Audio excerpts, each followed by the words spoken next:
Shut up and sit down. There you go. Look at that. Oh, yes, folks. Did it go in straight away? Yeah, it's because I clicked the mouse because I didn't trust the deck tonight. I know what it is. It's because I've got it in the wrong USB port and I'm going to be working on the PC anyway. So, yeah, it can stay as it is You for always now. put it in the wrong port.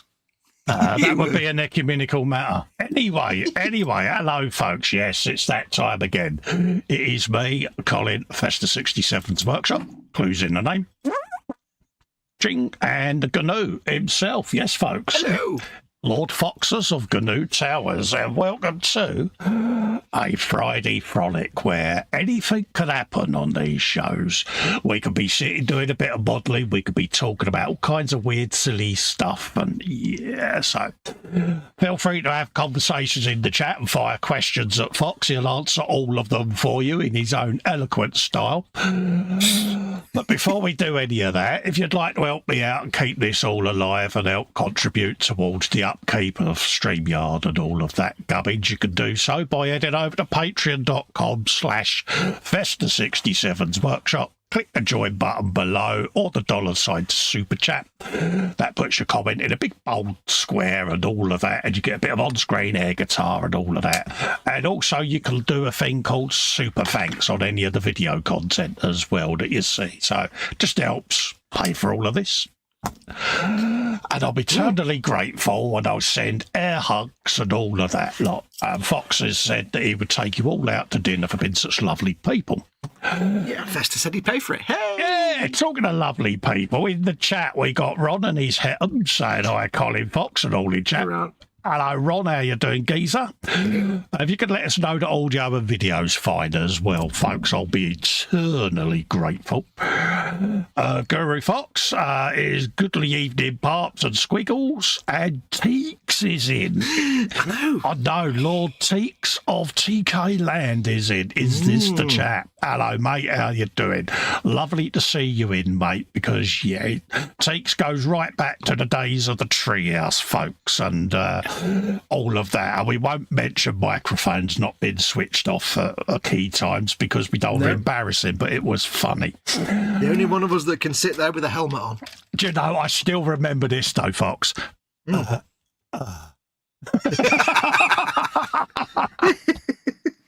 Anyway, that's a long story. The Bobbins is in saying, let's frolic. And that's me saying, it takes good to see you in here. And hello to Bobs.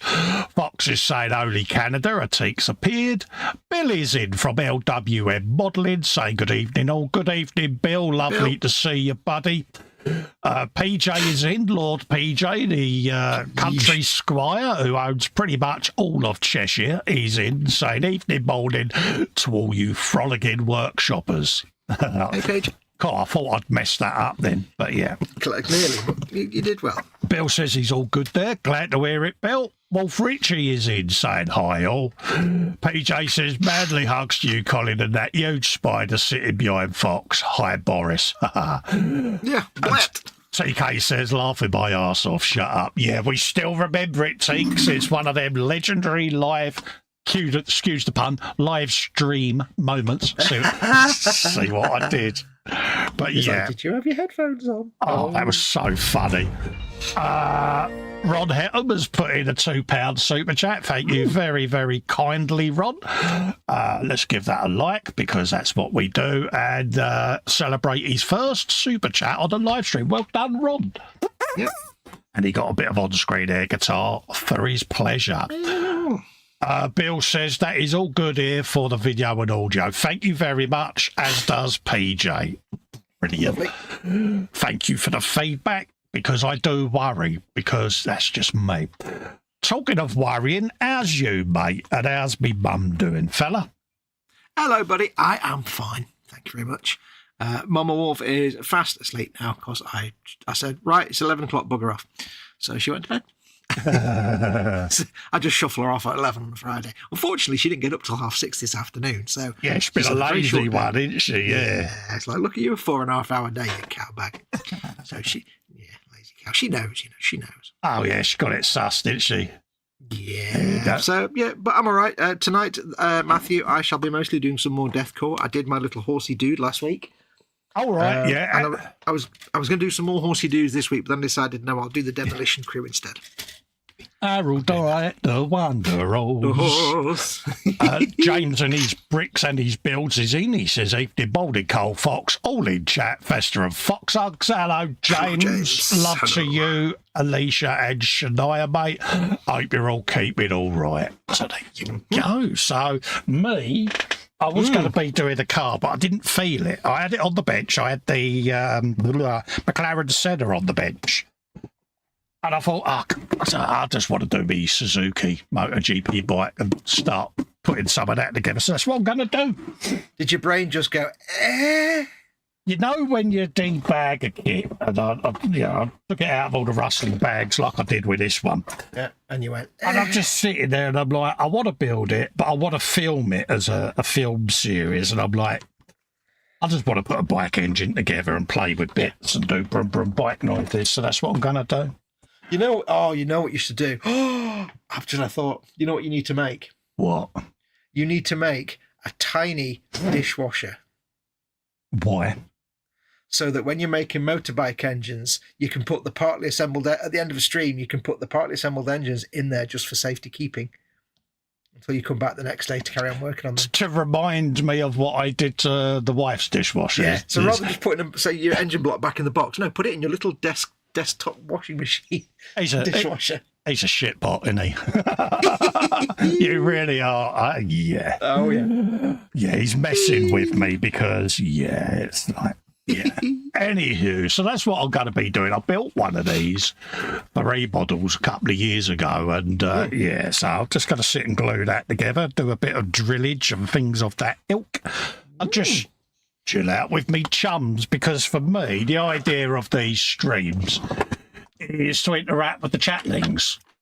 You know, for me, that's the most important thing. And the Senna and other uber shinies, you kind of need to be on your A game, and I'm not on my A game on a live stream. So PJ sarcastically says, "Oh, look, a two-wheel car, nice." Yeah, exclamation.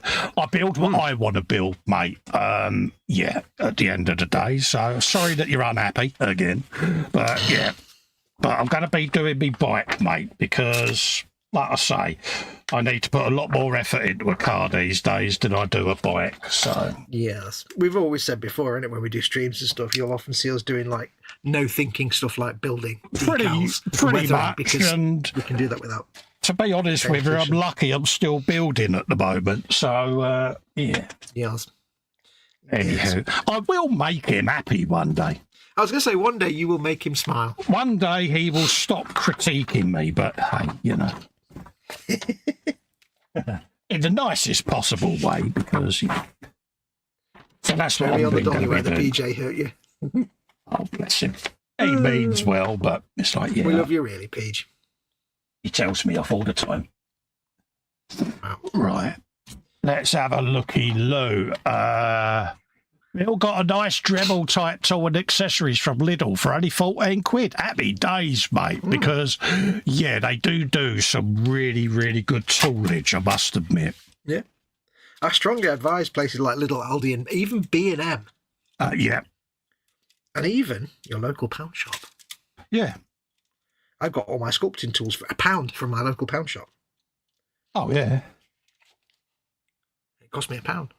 Really? Thanks for clarifying that, Fox. Well, I have to, because I bought 3 Christmas trees in a pound shop once and it cost me £2. So I never quite figured that one out. Yeah, that's a bit odd, mate. That's a bit odd. Yeah, show me on the dolly where the pound shop confused you. Everywhere. I'm always confused. The Bobbins says there's always a bluey car. There is, Bobbins. There is. Ben, he's got the ump with me because I'm not doing a car. I can always put a car on the bench for you, mate. I need to make mine easier to get to. Yeah, no, because, and I've got my bluey car out, so he's got to get his out. There you go. Yeah, hang on. Mine's a bit covered filling up the screen, unfortunately. So there you go. So there, just for PJ, is the infamous Bluey car. Oh, yeah. Yeah. We must finish the paint job on mine and give it its final coats. So, yeah, and you'll notice, yes, I have started a base for it because... It is. Yours is. Mine does pale in comparison to yours. I mean, yours is just the ultimate. No, it's just a model. It's because it's got nonsense. Yeah, but It makes everything better. nonsense is fun and nonsense works. Yeah. PJ says, I'm not unhappy. I'm just glad you're still here to build something. That aside, Suzuki's a fantastic kit. Mine sat on the shelf right next to me. Yes, I did see your build, mate. Like I say, I did one of these a while back for the guys at E-Models. And I grabbed this one and I saw it on the Evil Bay. And when I got it, it came with all the detail up, the Foxx sets and stuff like that. So, yeah, I got that for a nice little deal.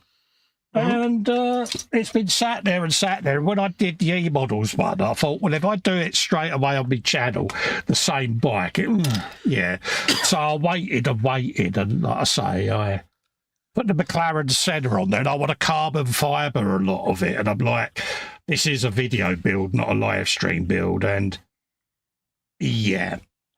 So otherwise, I'm not going to be able to read the chat much, he says, like he does anyway.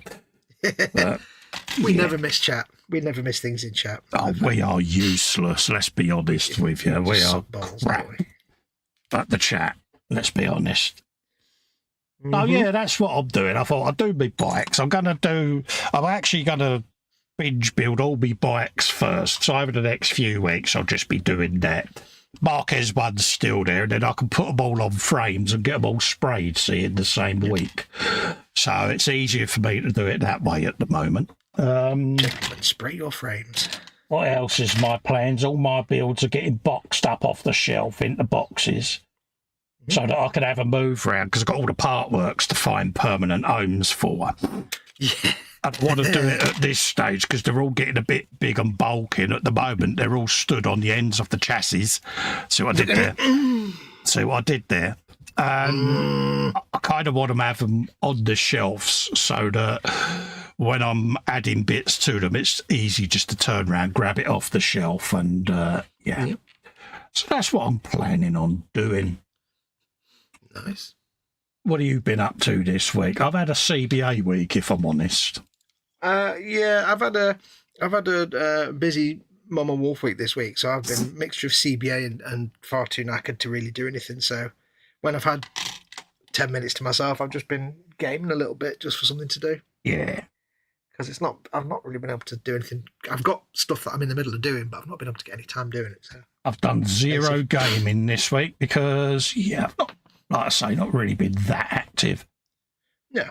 You CBA is CBA, isn't it? Yeah, dealing with obviously new stuff and things like that kind of takes up a lot of time during the week at the moment, and frustratingly so, if I'm honest. But yeah, got to learn the new regime. So yeah, you got to learn the new ropes. But they seem happy. Yeah, pretty happy. You know, they're seen some multiple attempts at injections where I've had the twitches. They're like, oh, what happened there?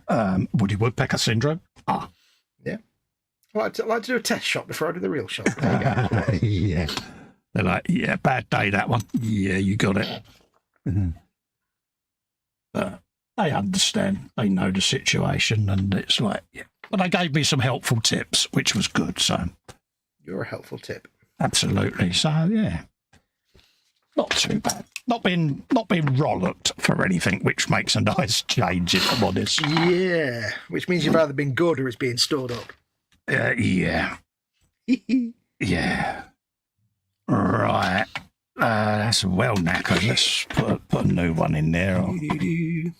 Redo these. Athol Nichols in says, good morning, Colin, Fox, Tasha, PJJC. Welcome, Athol. Hello, Athol. Lovely to see you. Natasha's in, says, where was the first one? Hi, Festa and everyone. Welcome to you. Hello, Natasha. Lovely to see you. The Bobbin says a horrible word which he's now banned for. Hugh Gordon's in and says, evening all. Evening, Hugh. Hello, Hugh. How are you, mate? Yeah. Fox really loves it when you say chassis. See, I give Americans a free pass because they're Americans and that's how they say it. But for English people, no. Yeah. No. Denied. Another one that gets him as well is when you say mispronunciation.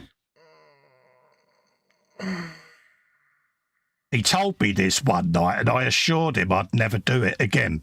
Yeah, I made the mistake of telling him what he shouldn't do, and then I realised, yeah, he's a 5-year-old. He's going to keep doing it, you dumbass. Absolutely, mate. Absolutely. B6. As Kenny Everett would say, it's all done in the best possible taste. Natasha's saying hello to Hugh. Hugh is a legend. He really is, our friend Hugh. Legend. Absolute legend, mate. B8. So yeah, it's nice to be back doing lives again. I had a few messages during the week from a few folks. So, nice to see you back on the Friday the last couple of weeks, mate. How you're finding it. When your other shows coming back online, little questions and that, and like I said before on here, I'm taking it stage by stage. Yep. I've got an agenda for when the normal schedule will resume, which is probably going to be about springtime. Things should be back to normal. I just want to do a month for Fridays. Then I'll add the Sundays back. And once I've got that routine settled, then I'll inject some other shows. But I've made changes to the schedule with the E-Models stuff. So we've moved all E-Models content to Mondays. Yes.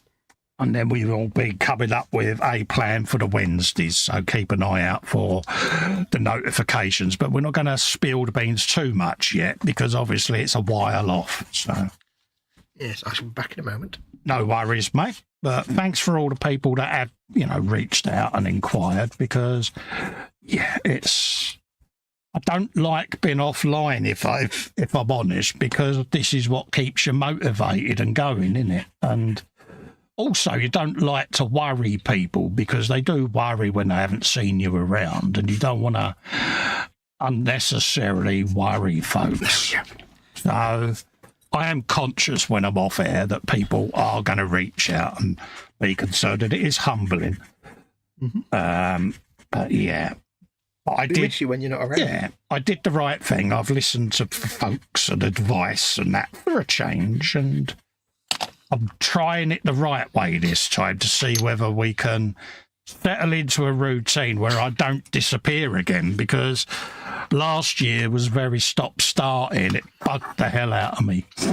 Yeah. So, yeah, I want to avoid that. So he's learned his lesson to do it the way he's told rather than the way he wants to do it. Paige is now sitting at home going, at last, he listened. Yeah. How many times did I tell him that? He's saying, I know he is. I know he's saying that. Is your new doctor a lady or a gentleman? Lady. So with that an H, you ain't got no chance, have you? We call her Rita and everyone else, even her, calls herself Rita because no one can pronounce her name properly. So just call me Rita, she says, okay. But yeah, she's left me alone this week, so I'm like, happy days. Yeah, she's probably spoken to H. Got the truth. Probably just gone straight over your head to H. Yeah, I didn't think of that. He's like, do you need to speak to me? No, I can get the truth from your wife. Hugh says, what, you haven't been on a Friday? Cole never noticed a turd. Ooh, harsh. Shots fired. That's all right. That's all right, Hugh. Harsh but fair. That's actually quite tame for Hugh. Yeah. But yeah. I don't think I need any big ones. Do I need a big one? I don't know. And then obviously I'll be looking at the E-Models stuff. Probably, what are we now, February? We'll start the Sunday shows probably beginning of March. Probably April time I'll look at trying some E-Model streams on a Monday with the other guys and girls and the other guys of the gang, should we say. Yes. And go from there, really. Yes. It's been a little while. Absolutely. Or as people say nowadays, which drives me crazy, it's been a hot minute. I hate that phrase. First time I've heard it. It's been a hot minute. You hate that phrase. Damn. Yeah. Yeah, you've gone and done it, haven't you? Yeah, but unfortunately, you'll sound like a TikTok influencer if you say it, so it won't end well for you. Oh, dear. Yeah. Yeah, but I'm on TikTok. Yeah, but you're not the kind of person that goes around demanding the hotel bill be cancelled because you're on TikTok and you've got 6 followers. No. Influencer types, can't stand them. You know, it's the ones that do all the gestures to the camera. Yeah, smash that like button. It's like, yeah. I saw something the other day and it's like, you know I have a deep loathing of like sort of backwards baseball cap type people. Yeah, the mic's in front of the Faces Brigade I come across again during the week as well. Yeah. So, yeah. Well, this was a new one. It's wearing a baseball cap with a flat bill. They've not ducked the bill. It's just flat. Oh, no, that's sacrilege. But they've got the head like that, and then they've got, instead of having it forward or backward, it's just that way a little bit and like that. And I'm like, it just looks like you can't dress yourself properly. That little triangular gap on the side of someone's forehead where they've not ducked there. But, yeah, that really it's silly, I know, but it really gets under my skin. It's like if I have to wear any kind of hat like that, it has to have a ducked bill. You can't have a flat peak on it. It looks silly. Yeah, it looks like you're just taking it out of the bag, doesn't it? It's like... Yeah, it looks like you're just missing the propeller on the top. I can us two getting all lordy over baseball cap wearing, but hey, we're over 50. We've got the right to criticise them young folk nowadays. Absolutely. Natasha says, not heard of it. Festa will say it to you now, Fox. Yeah, I thought I'd give it a hot minute before I did, but yeah. Well, it's one of those phrases that started meaning one thing and then got completely co-opted. It used to mean, a hot minute used to mean like a very quick moment. Like it's literally been a hot minute since I said a hot minute. Yeah. Whereas it now means it's been a long time. It kind of means the opposite of what it was meant to mean. And it's like, no. It's the little things that get under his skin. I find it fascinating. Yeah, it's just young people nonsense. He'll message me, look, mouth briefing chud alert, video link comes through, and it's like, yeah. There's one during the week that I come across, and the guy's actually constantly staring around his microphone because it was getting up. He's obviously getting on his nerves, and it's like, dude, why have it in shot then, you spoon? Yeah. It's like, I understand that some microphones need to be close to the speaker, and that's by design. What they need to do is buy a microphone that isn't that kind of condenser microphone. But then you see people with Yetis like us, which are specifically, you don't have to sit right in front of it. Yeah, talking into the end of it, it's like, yeah. Yeah. Or talking into the end of it where there's no actual condenser. It's like, it's like, you've not had that long. You've got a microphone that's specifically designed for you not have to put it right up against your face in cardioid mode. Show us on the dolly where you took it out of the box and didn't read the manual. Yeah. Yeah. Actually, do you know those YouTube channels? The entire reason for existing, and they've always got like billions of followers. The entire reason they exist is to tell you how to make better YouTube videos. Oh, yeah. And SEO bots, yeah. Yeah, and this is one of those things saying, hey, here's the thing, blah, blah, blah. And he's telling you all about microphones and how to record the best audio whilst talking into the top of his Blue Yeti. Oh, lovely. In front of his face. And I'm like, even if you had any credibility, which you don't. Did you leave a comment? Yeah, I had to. I was going to say, I knew you would. Yeah. I said, I hate to piss on your chips, but your entire video is invalid. Just thought I'd let you know. Did he respond? No, I never got an answer, funnily enough. That's an odd one, isn't it? Fancy that. It may possibly have been deleted, I don't know, but I hate to be that guy, but you know. Yeah, but every now and then you have to be, don't you? Yeah. Hugh says, how's your good lady keeping, Colin? Holding your reins well, I hope. She is, Hugh. Yeah, she's fine and dandy, mate. Yeah, she's proper.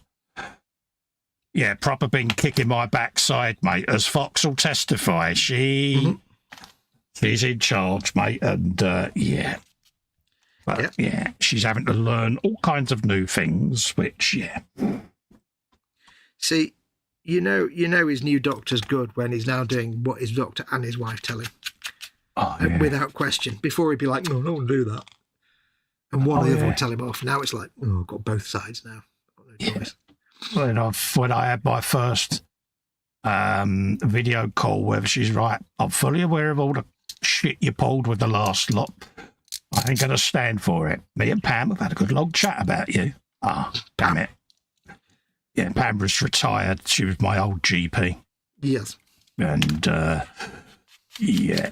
I'm like, really? She went, oh, yeah. The thing is, right, you can't take the mickey with your GP that much and not expect them to pass all that on to their replacement. Of course they will. Of course they will. Right.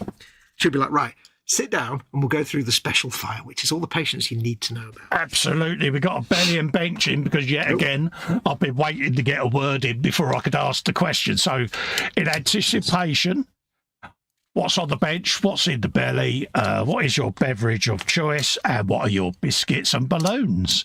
And coincidentally, AJ says belly, a king prawn, a vindaloo with garlic naan, or bench, nothing on the bench until my health problems improve. Sorry to hear that, mate. Get well soon, buddy. Yeah, we can't have an unwell PJ because I need you to kick my backside, mate, for not sitting here building a car for you. Bench, oh yeah, he's told me that. Beverage, extra strong tea. Now a large Jack Daniels. Get in, mate. I'll cure anything, that. Further up, Bill says, I hate the how-to YouTube videos done by people with barely 1,000 subs. I'll stop making them then. See what I did there. Harsh. What else have we got going on? Real life starts at 40, says Athol. Absolutely true. Teak says, blah, blah about microphones, but angry about youth. Absolutely. Always. Natasha says, I was Wednesday, I feel 140. Yeah, welcome to the world, mate. Hugh Gordon says, lucky you. Sounds delish. Hope you're all well. Athol says, Belly was Valentine's special meal with full trimmings as neither of us were driving. And a small wine gets in, mate. Hugh says, doesn't hurt much, Tash. You wait till you get to 50, Tasha. Oh, Bennett. Everything breaks. Yeah. In the case of blokes, everything falls over as well and drops. Yeah. Yeah, you wake up to that dull thud, don't you, on your 50th birthday as your man appendages slide off the mattress and hit the floor. It's like, what's that noise? Boom. You get to 50 and then you realise where the phrase, the other shoe dropped, came from. Yeah.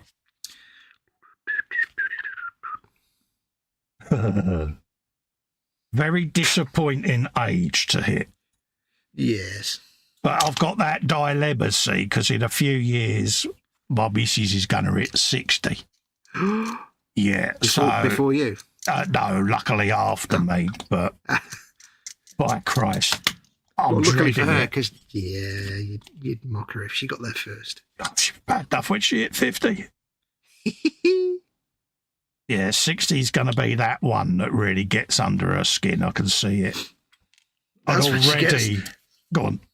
I was going to say that when she gets the lifetime customer card from the local off licence. Yeah, already my boys are saying to me, don't mention that she's 60, Dad. Yeah, no worries.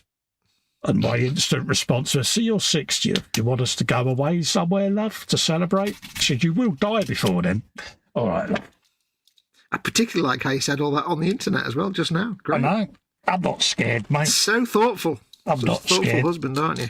Oh, absolutely, mate. I could write, Festa man. yeah, I could write books on it. You could.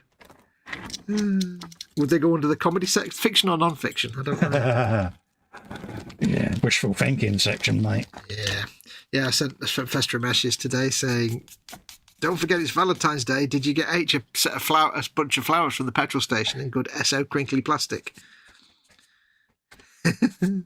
Yeah. Tumbleweed.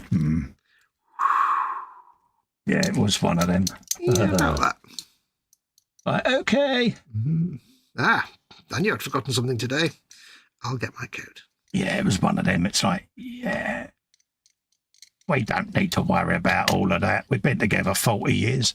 If she doesn't know now that I love her, she hasn't been listening. Oh, did I just call her deaf? I think I did, didn't I? Wait, you've assumed that she's ever listened to you ever? Exactly. She'd never listened to you because she'd just say you've never had anything worth listening to say. Exactly. That would backfire on you. So even I can figure that one out. Even I know how she'd respond to that. She'd be like, listen, Chuckles, when you have something worth saying, listening to, I'll listen to it. She's a legend in her own right.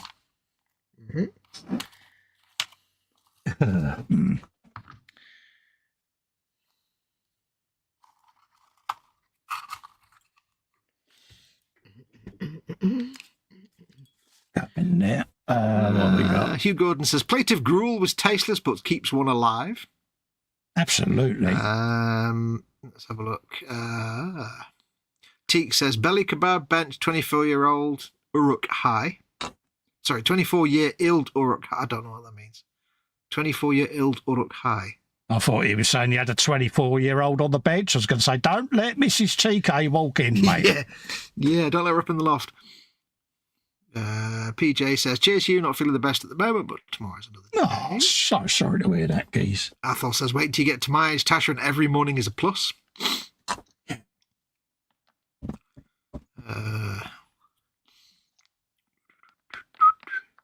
JC Bricks and Bill says, belly, cheesy bean bakes, bench, sat building, and brick Volvo P1800S, beverage, coffee. Nice one. And Hugh Gordon says, didn't Rod have a song about 40 years, Colin? Was the hardest winter? Yeah. I think he did, mate. I know nothing of Rod Stewart. Well, then he likes his trains, does our Rod? That's the only thing I know about him. Yeah, he's a bit of a modeller, isn't he? Yeah. And the theme tune to Star Trek Enterprise was a Rod Stewart song. It really, really was. Never knew that. Yeah. Let's check. See whether... Sung by Michael Bublé, if I remember rightly, but it's a Rod Stewart song. Good old Michael Bubble. Michael Babble, yeah. Billy Babble. Yeah, good bit of Michael Bubble. Yeah, my mum liked a bit of Michael Bubble back in the day. Oh, which bit did she like? I never asked her. She's my mum, I never wanted to know. Yeah, it's like, yeah, please don't tell me them things, Mum. I don't need to know. All right, I'll write them down, she says. Yeah, that's mumness stuff. It's like,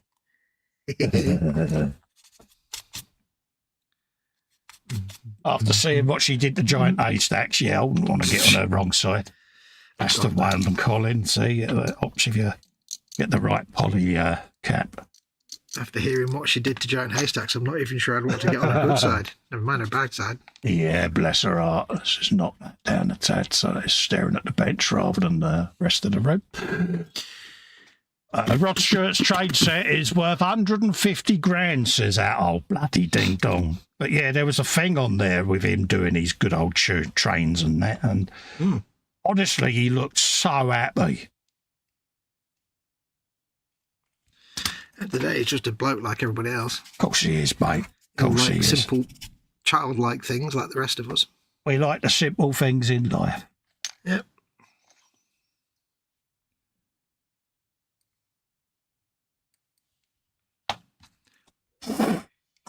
Dare I say it, we are very, very easily pleased, mate. Yep.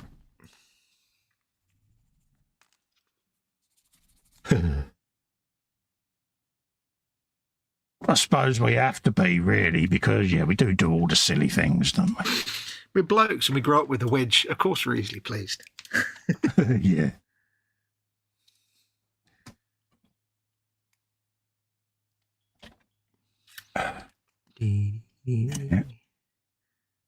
But yeah, there are famous modelers out there. Yes. Yep. It's normally people you would never expect it to be as well. Yeah, I mean, the only two I can think of off the top of my head is Rod Stewart, and what's his face? The one that played Grand Moff Tarkin in Star Wars. Pete Waterman. He's another one. Got the big trains, isn't he? Oh, is it? Stock Aitken and Waterman fame. Yep. Yes. There's a certain world leader that's a known modeler who's currently doing naughty things. Yeah, the name I don't want to mention on air because, yeah. Yes. There is another former world leader who apparently claimed to be to make certain models, but yeah. Rubbish. Yeah, one of them probably had minions to do it for them. Imagine just being wealthy enough, though, that anything goes. It's just like... it'd be so cool, wouldn't it? For a modelling budget to be unlimited would be just divine. It's like, I saw the other day, yesterday, I was looking at something, and I was looking at a full interior set for the Federation Runabout, the Revell Federation. The Round 2 Federation, former Revell. Yeah. No, Round 2. And it's like, for the whole resin and photo etch set, it's like 300 quid. I'm like, blimey, that's a lot of money. It is a lot of money, isn't it? It's only like a 40 quid kit. Yeah, but it's the whole detail up debate is, it's one of them, isn't it? My philosophy is if the builder can afford it and it lets them embellish the model to what they want it to be, go for it. Oh, if I could afford it, I'd have one a shot. But if you've got the budget for it, have at it. Yeah. It's very nice. It's got all the furniture and it's got decals for all the interfaces and everything. It's got full decal set. It's got chairs in the back. It's even got the transporter pad and everything. You know you're going to get it. No, not for 300 quid for a detail upset. Yeah, it's a bit like me with the decals for the Eagle. I know I keep debating it, but deep down I know I'll end up getting them. Yeah. Because it's going to make the build, isn't it? It's like... I actually bought a load of not quite original, but very, very good, perfect grade Falcon decals. Yeah. Just so I've got some decals to put on the Hasbro Ghost. Yes. Because there's no actual sort of canon markings on the Ghost in terms of decals and stuff. So I've just used loads of Millennium Falcon ones. That'll do. Yeah. When I get around to painting it. Yeah, but it's worth doing, isn't it? Yeah. PJ says Alec Guinness used to build and paint wargaming figures. Nice. Wasn't there something I saw? Is it Henry Cavill or someone like that does the Warhammer? Henry Cavill is into Horus Heresy, bigly. Yeah, that was it, yeah. Yeah, and he's executive producing an Amazon TV series. Yeah, so there you go, see, so it is a thing. But yeah, it's the other guy, the one that played Grand Moff Tarkin, he used to do tabletop wargaming. There's a video of him. Pathé News thing of him painting his miniature toy soldiers, as the announcer calls them. What's his name? I can't remember his name. Don't ask me, mate. You may fire when ready. You know that guy from Star Wars, the original Star Wars. I forgot his name.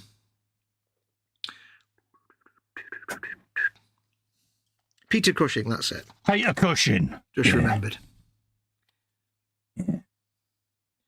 I love the old Pathé where this is soldiers. I could just imagine Peter Cushing doing ships in bottles and things like that. Well, there's a clip of him he's in his shirt and tie with a pullover, I think, or something like very 1950s, and yet he's scrunched down on the floor in his socks and his daily smart trousers, moving little figures around on the carpet with his pipe, and it's such a different time, different world.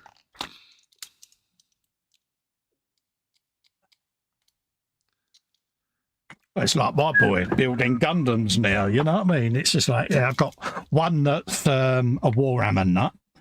Yeah. The other one's doing Gundams. So it's like, your family is doing very well. You've taught them well, my friend. Absolutely. Deep down, I know the reason. They've both got their eyes on me stash deep down. Absolutely, yeah. They're mercenaries, 100%. Just like their dad. It's like, good for you. Dad, we love you, but which bit's mine and which bit's his? Oh, yeah. Cal has a way of wording things, my youngest. Here, Dad, before you drop dead, can I have your vinyl? So I love you too, son. Well, you told me to say it as it is. You taught me well. I mean, you know, to be fair, he's not wrong. He is clearly his father's son. So Lex, well, bid that he's getting your vinyl, I'll have all your paint and that for me Warhammer. It's like, okay, auction has started now, getting stripped of all my assets, and I'm still alive. Yeah. Oh, yeah. But that's all right. You know, they meant well. But they'll be there going, what? You listen in one day, they'll be there, so right, we're going to split it all 50-50, but we don't split the stuff in the man cave, because Lex will be like, that's mine, I want that. Yeah. He's bouncing up and down on my chair. Yeah, it's a bit more comfortable than mine. I'm like, really? Yeah, do you want the shirt off my back as well? So, yeah. It's funny. Bless him. Well, if anyone's going to teach their kids to be pragmatic and forthright, I think you're the one. Oh, yeah. With us as parents, they kind of, yeah. They learn two things. They learn how to be an idiot and how to give a withering look. A withering look, even. Oh, yeah, definitely. So they learn both sides of the deal, basically. How to be the idiot and how to get told off. Or how to tell the idiot off. It's funny. But they're brutal with their put-downs and tear-downs, you know. People get under their skin. They're like, and me and the missus, we look at each other and go, wow, we thought we were bad. That was brutal. For H to say to one of them, wow, that was brutal. It's like, really? That's achievement unlocked territory, I think, that one. Yeah. Best. For H to tell you you're a bit harsh. I think also it's the society we live in now, isn't it? You've got to be pretty harsh but fair just to exist nowadays. Yep. Especially the way it's going. It's like, yeah. Yeah.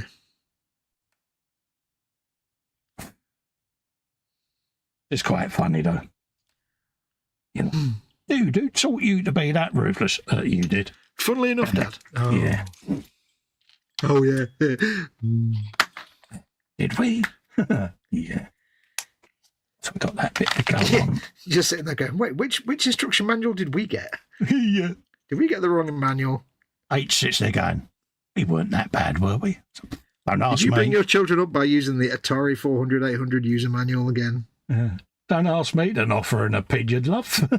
I've learned the error of my ways over the years. Exactly. There it is in there. You just sit there and go, I know my place. Yeah, it's like, yeah. Nothing else needs to be said after that. I know my place.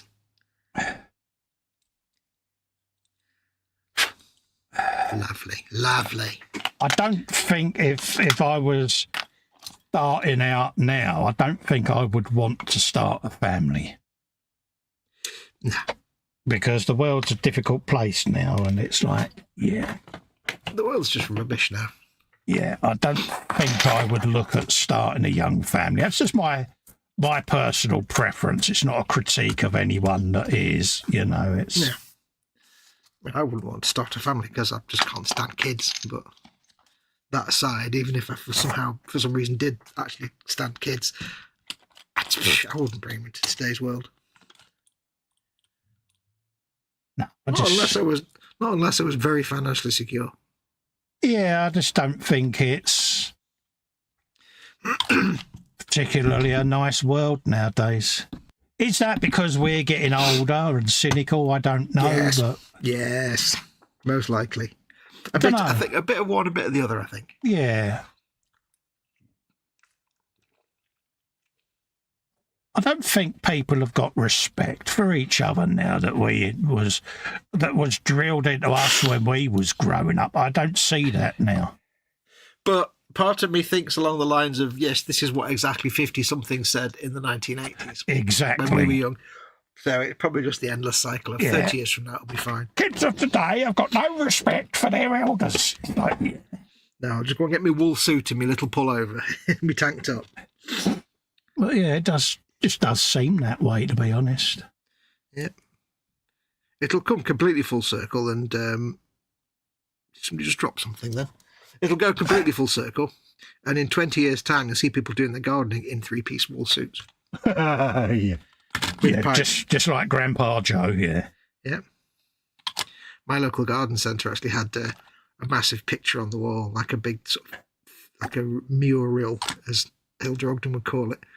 And it's like a photograph of one of their garden centres in the 50s when it first opened. Yeah. And front and centre is this like middle-aged bloke with a pipe and three-piece woolen suit and everything. stood there, look at some flowers with a child in the background. But the best bit is his fly's wide open. Oh, nice one. Like some bloke 70 years ago who didn't even realise he was flying low. And now he's printed and about 12 foot tall on a wall in a garden centre. All the embarrassment. Oh, the humanity. Bless him. Let's have a look at chat. Make Fox try Dutch. Belangen behartigingsorganisatie. Belangen behartigingsorgan... no, that's gone wrong. I don't know what a Dutch accent would be. Hello, my name is Dutch. I can't do that. I don't know what Dutch is. Don't ask me. Belangen behartigingsorganisatie. That's something organisation, I think. You give it a go, Cole. Give it a try. Come on. No. If you love me, you would. No. Not even on Valentine's Day. No, don't love you. You don't love me anymore, do you? No. Bitch. Now. Don't be hurtful, dear. Just because you can't get your own way. Don't get spiteful now. Didn't send me any flowers. You twat. I've just flipped my lens up to read the chat and I can't actually see. Athol says, okay, got the nod from Celia, so it's bedtime chaps night. All have a good show. Thank you. Why don't you go out? Oh, don't do anything I wouldn't do. Teak says, easily pleased boobs and plastic. Yeah. Rod is worth a tad more, says Hugh Athol, but he's a decent bloke. Pete Waterman, Jules Holland, etc., etc. Yeah. Natasha says, belly barbecue ribs. It moved. Barbecue ribs with sweet potato fries, followed by a mixture of fruits with custard. My balloon here is 40. Drink, coffee, bench, City of Steam, steampunk. Mm. Oh, nice. Hugh says, it always amazes me how people are astonished when they hear a famous person has a hobby. I just don't get it. Yeah. Well, yeah, it's nice, isn't it? Because you don't expect multi-millionaire film stars and that to be interested in our little hobby. But like you say, I have the utmost appreciation of them doing it, especially when they talk about it. Yeah. Because the world is full of celebrities that are so far up their own arse that they, Yeah. I'll never forget.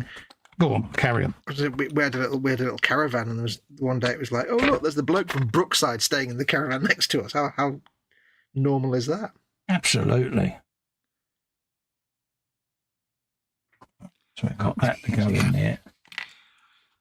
Did you get all starstruck? No. That always fascinates me when you see people that have seen a famous person for the first time and how they get all starstruck with it. And it's like, they're just a person just like you. Well, I've kind of grown up with my dad filming Coronation Street, being on set and stuff, so it was all just part of the course. Really. It's where you start name dropping again, isn't it? Oh, God, no. I was like 7. And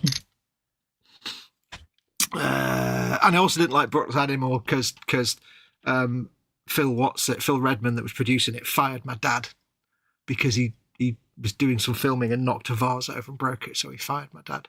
Oh, that's not very good. So we were like, right, we don't watch Brookside anymore because he's obviously a complete fascist. You're not bitter about it then? No. So every time Phil Redman comes on, Mum's like, boo, boo. Natasha says, I remember living at home, never had to lock our doors. Yeah. Hugh Gordon, when I was a whippersnapper, most hobbies were learned from older relatives or sometimes just an old guy down the road, depending where you lived, also had a bearing on hobbies. Yes, my uncle taught me. Yeah. What, spoons? No, that was my granddad, Fox. Hello. Space Rangers recording studio is in and says, hi, Colin. Hi, Fox. Hello, mate. How you doing? Lovely to see you.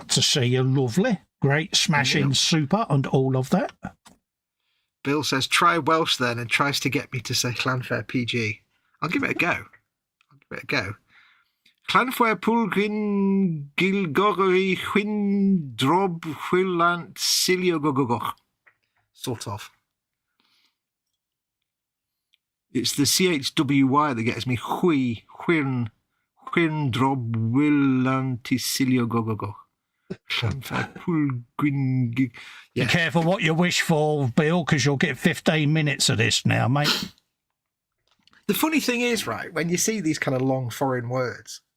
Foreign? They're part of the UK. It's Welsh, isn't it? It's not English. You know what I mean? Like non-English, like as an English speaker. Or if you're a non-English speaker, you see whatever, any other language, not this your native language.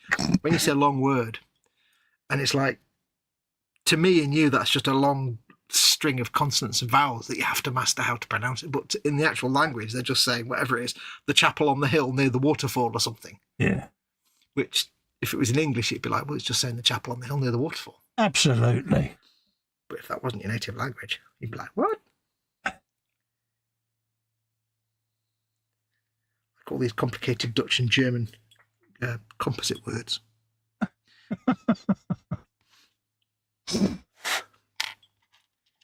Bill says, took me 20 years to learn it. Yeah. See, I'm an advocate of kids learning sign language alongside whatever language is their chosen language, just so that they can communicate with deaf folks, because, you know, it could solve half of the alienation of that community if people could just natively learn signing as they're educated. You know, I think it'd be a great. I agree with it. I think it'd be a great idea, because it's not going to take much longer, is it? You know, there's the word. You're learning to pronounce the words. You might as well learn to sign the word at the same time. Yeah. I think it'd be a very visionary policy for any government to take on, to be honest. Not that I want to get into politics, but I think some schools around here, like primaries, whether it's infant or primary, have done that in the past or have now do that, but only like very limited. Very limited. We've got a local school that does it, you know, and they're trialing it to see how it works on this intake of pupils, and they're going to do it throughout their schooling, basically, and then see how it goes. And I think it's a great visionary thing, you know. I mean, even if you only teach them in primary school or something, it's only 2 or 3 years, but at least it's a foundation, and then they can at least have a basic conversation. Yeah. At the end of the day, understood. And it's important, I think, for kids as well, because yeah.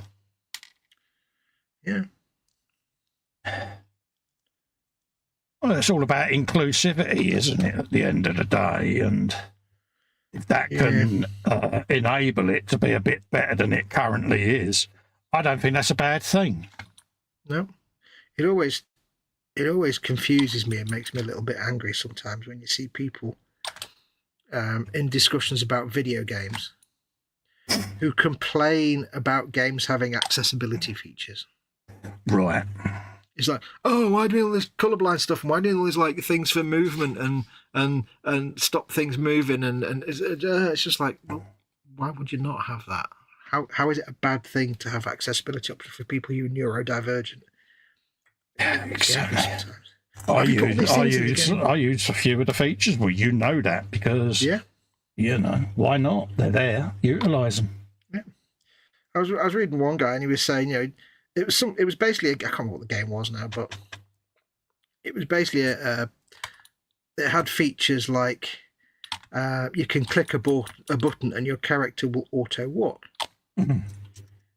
which is obviously brilliant for people with maybe motor control who can't quite sit there pushing the stick forward all the time. Yes.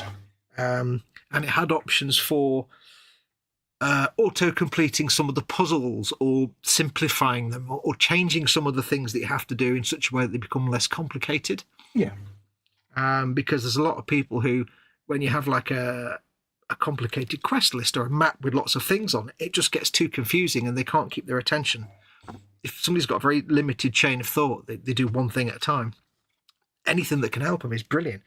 And this chap was whinging about it, and he's like, it's just giving you options to win the game. And it's like, no, it's if you don't need them, you don't use them. They're not aimed at people like you. If you haven't got the dexterity to do a particular controller configuration sequence of presses, then you know you've got to try something to achieve it, haven't you? But he was whinging. He said it's just developers just trying to make the game as easy as possible. It's like, no, it's trying to make the game as accessible as possible. That's why they're called accessibility. Yeah. The guy really was a moron. He even complained about why do they need to put audio features in for blind people? Oh, for crying out loud. So blind people can actually play and enjoy the video game because, you know, blind people do play video games. Does make you wonder, doesn't it? Yeah, what world these people live in. You know, for me, you know, it's got me gaming. Yeah. You know, simple things that I do is like I 3D print extra high buttons because of me thumb issues, you know. Yeah. So I just clip them on me controllers, you know. And, yeah. You know, but especially with the Elite Series 2, you know, you get different length click on control things, but going into the Xbox accessibility, there's, you know, things I didn't realise existed. I'm like, oh, that's a good idea. I'll try that. Yeah. Yeah. They even got, like, you know, audio descriptions of stuff. I mean, I specifically use and can only use the Elite controller because it's got the paddles on the back. I can't use a controller where I have to use the face buttons all the time because my thumb I'll be in crippling pain after about 10 minutes. Yeah. I could use a different controller with paddles, but I've never found one with 4 paddles, so... No, I have all the subtitles on because... Yeah. I mean, I have them at night because Mum's asleep, but I'm just not used to having them on now anyway because I'm getting a bit old and deaf myself. It's like... Yeah, I have them on because it's the only way I can follow the game because I don't hear the audio. Yep. Especially if I've been with him on the Xbox because, as we all know, he don't shut up. So I can't... I don't ever shut up. I can't hear the audio on a game, so... We are like an old married couple, aren't we? But it's fun. Get out of it. Where's my flowers, you cowback? You ain't worthy of flowers. I ain't getting none. He did get me some petrol station flowers, but he got me last year's petrol station flowers. He re-gifted them. You didn't expect new ones, did you? Well, it would have been nice, love. I don't know what you like. They go in there. Well, the arm.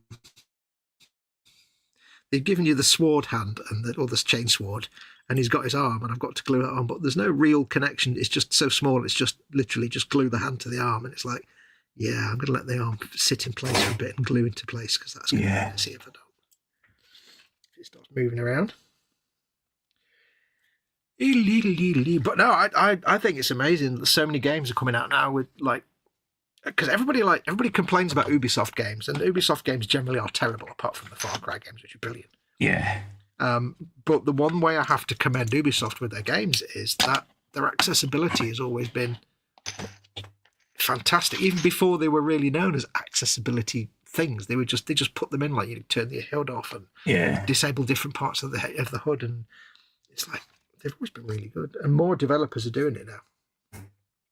Yeah, but it's good that they are, isn't it? I mean, come on. Yeah.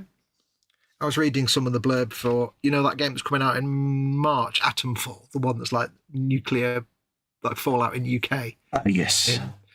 And they were just listing some of their accessibility stuff in an article. It's insane. Yeah, but isn't it good? Like, how much they've got is in there is insane, incredible. Because, you know, there are people less fortunate than ourselves that would love to get into the gaming genre. And now they feel that they can. So, yeah, I'm all for it. Yeah. I mean, I just love the idea that a developer sits there and says, right, how do I make this game playable for someone who can't actually see it? Yeah, but it could be a developer that's got a child or a friend or a relative that's got disabilities. And exactly. All for it, mate. Well, good for them. At the end of the day, because how are you gonna make it inclusive for everyone if you can't be asked to think of things like that? Yeah, I remember there was a big hoo-ha that came out when Xbox went big on its avatars. They don't really, they died a death years ago. Yeah. They carried over to the Xbox One to the Series X, but they never really went anywhere. They just disappeared. But they released like the avatar version 2, and they had like one option was to have your avatar in a wheelchair. Oh, right, yeah. You know, or with prostheses, you know, prosthetic arm or leg. And people were up in arms about it. It's like, well, you know, there are people with prosthetics and in wheelchairs that use Xbox and would quite like to be represented as their avatar. It kind of is a reasonable thing to ask. I can remember people critiquing ethnic emojis and avatars when they first came out. It's like, really? Come on. Not everyone is the same colour. Come on. Modern world. But it's like, how can you sit there and criticise something like that? I just...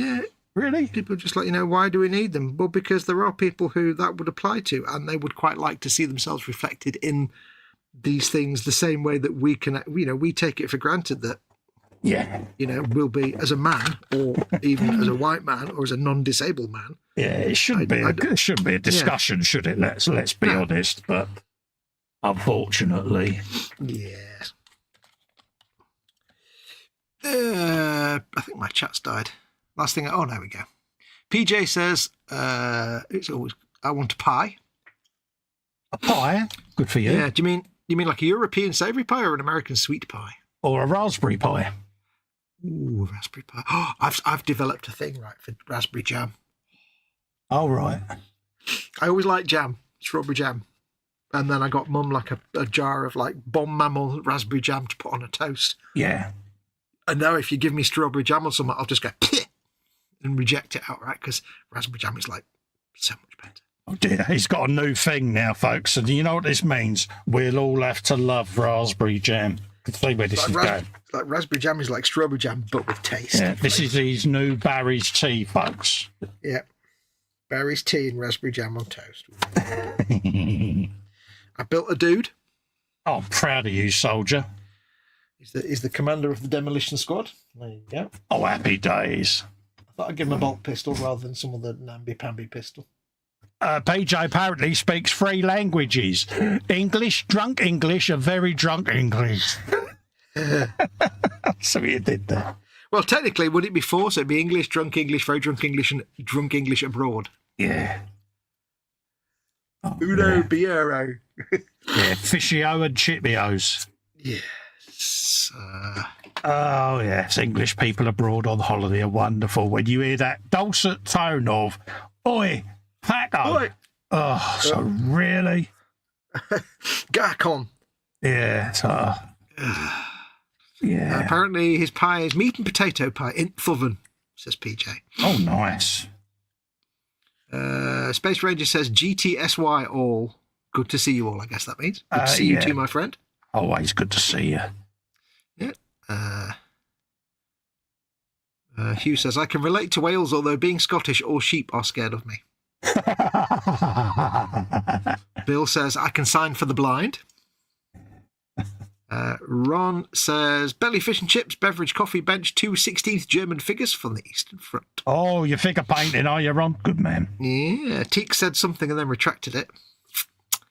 I was found not guilty, Teeks. Time for my beauty sleep, says Hugh. Lord knows I need it, so it's good night from me. Blankety Bay is calling. Night, night. You take care, Hugh. Lovely to see you, mate, and stay well, buddy. And Bill says, how dare we less than able-bodied want to do things we should all be sat in a corner dribbling? Exactly. Yeah, exactly, Bill. Yeah. Mm-hmm. Well, I mean, I can refer Fox back to that infamous comment I showed him. I would watch your videos, but your shaking is distracting me. It's like, yeah, thanks for that. It's like, yeah. Should. It's like, really? Should. Bye. Goodbye. Click. At the time, I was quite upset by it, whereas now I just couldn't give a blind monkeys. If people don't like it, don't watch it. Yeah. But I was quite new to it then, and it was like, really? People are like that? Oh, yeah.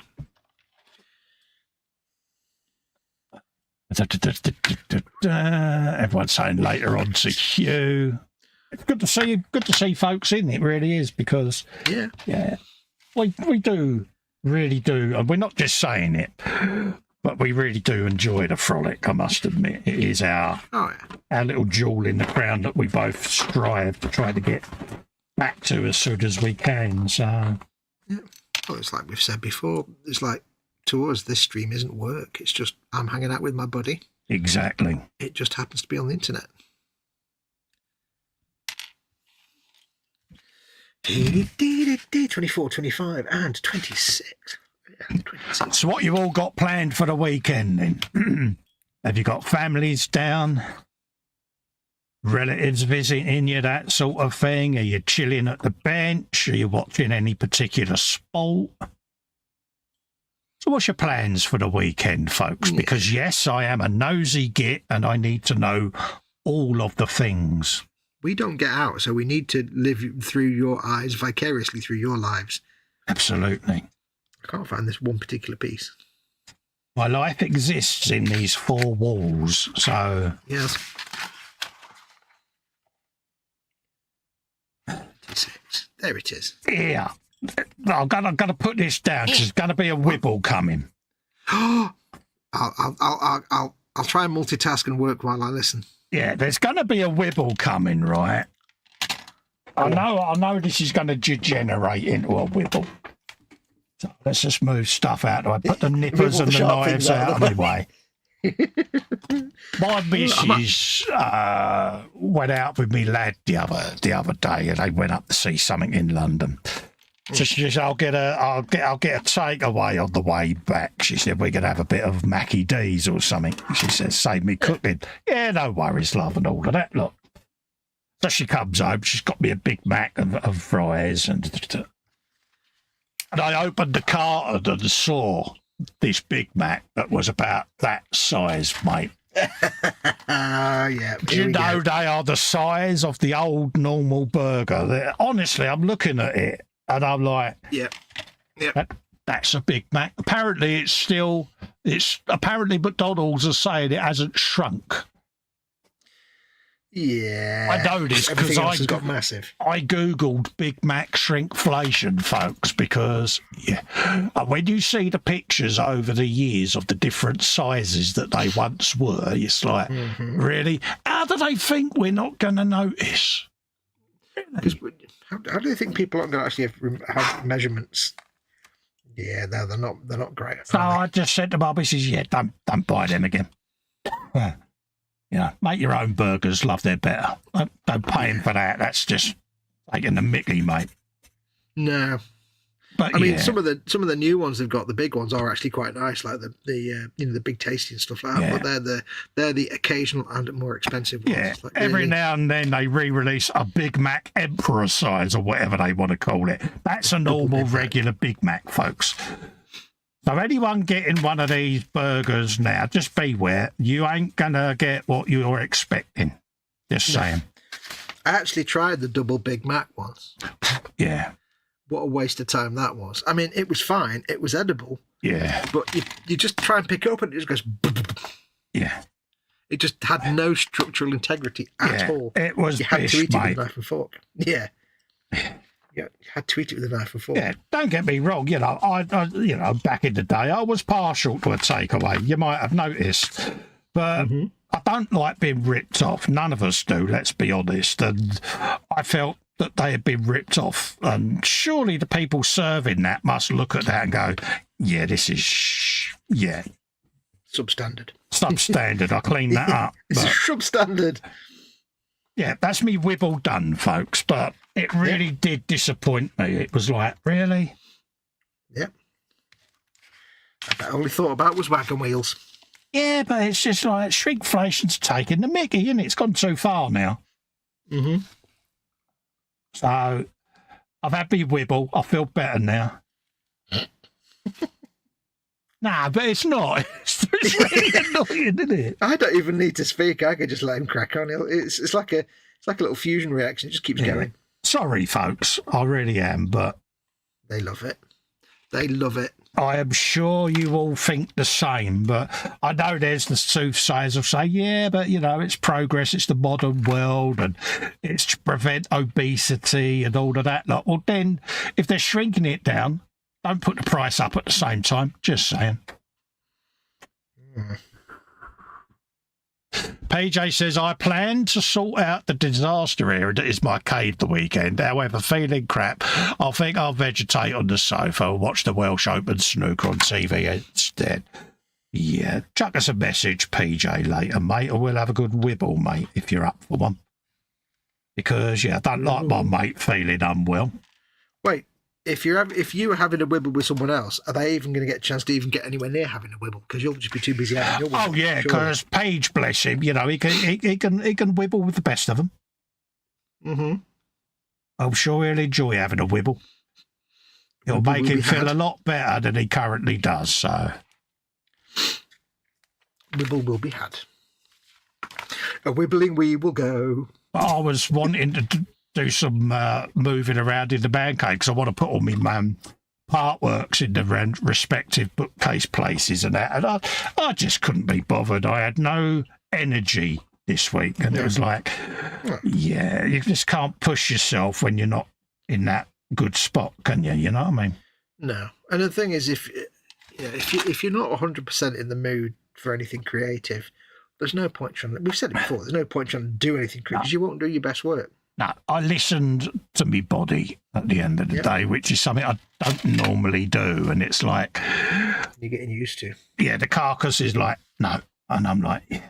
And obviously with nurses coming round and things like that, it's you've got that during the day anyway. So the only time I can do stuff is at night, and I don't want to make noise because Lex is trying to sleep and the neighbours as well. So I'm kind of limited, and especially when the day's taken up with other things now. I haven't always got the time, but luckily for me, my lad was like, just tell us what needs moving and I'll go in and move it. I don't think he expected to reply everything. But that is one of them. So, you know, if I catch you doing it on your own, he said, I'll not drop you in it. You know that. Like, damn it. Oh, yeah. There are times when it's good to be a grass, and when it comes down to your dad's health, grassing up to the doctor, that's when you're allowed to be a grass. Oh, yeah. I tried paying him off once. So that was funny. Let me guess. He took the money and then grassed you up anyway. No, he turned around and just told her, yeah, the old man offered to buy me this particular golf club today. Oh, really? Why is that? Why? Because he was up a ladder, mum. Oh, brutal. Oh, was he now? Right. You should have taken the money first and then done it anyway. Yeah, so... And yeah, don't hate on him for that. He's looking after his old man at the end of the day. Anyone that was like, oh, that's harsh, it's like, no, it's not. He's looking after his old man. Mm-hmm. He's like, why'd you do such stupid stuff? Well, it's because I'm a bloke. What do you expect, mate? Because you're a bloke and you're 5. Yeah, he said, but I'm a bloke. He said, I don't do half the stupid stuff you do. Yes, you will.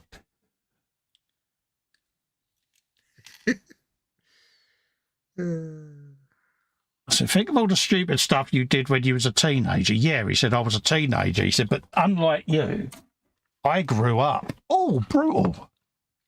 But at least he was honest. Yeah. You would expect nothing less. Exactly. But yeah. 31, 32, 33. A little shout out for my mate Sarge as well. Good to know you're safe and well, Sarge, when you're watching this back, mate. Because obviously with events in Germany this week, I reached out just to make sure he was okay, because we care about our mates. And Sergeant Bones. Sergeant Bones, yeah, good mate of ours. And yeah. Because as soon as it come on the news, I'm like, I know it's quite a way south from where he is, but you still like to know your mates are safe. Yeah.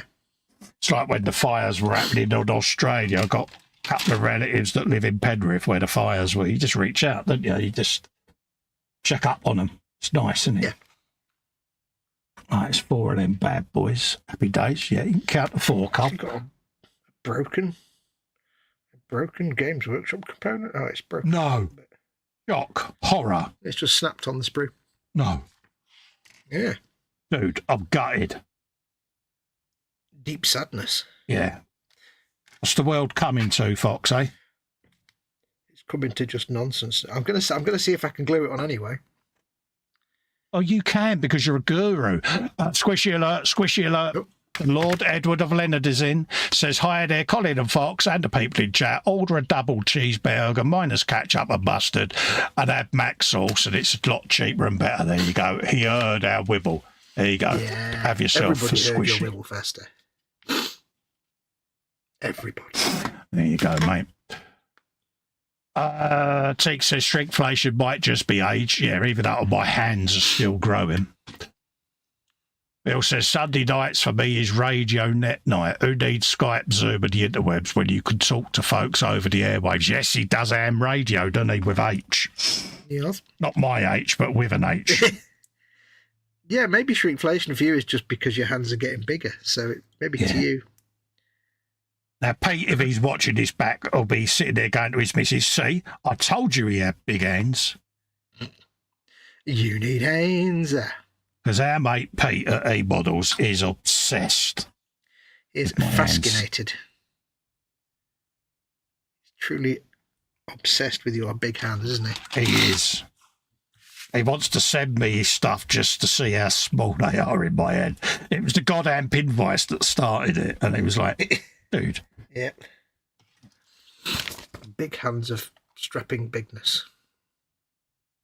It is funny. So these hands, he goes, getting back to these hands. It's like, dude, let it go, Pete. Come on, mate, get over this. No, I can't. Move on from this hand scenario. I swear blind it's keeping him awake at night. It would not surprise me. It's funny. But it is like that. Oh, he's a legend. And breathe. Pete, mate, a legend in his own bath time.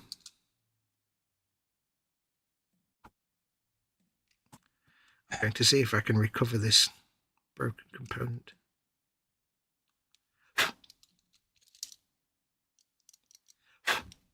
Because this is the head I need if I want the dude with the little remote control for the mine laying thing. Oh, right, yeah. And I want him because he's a dude with remote control. So I need this head.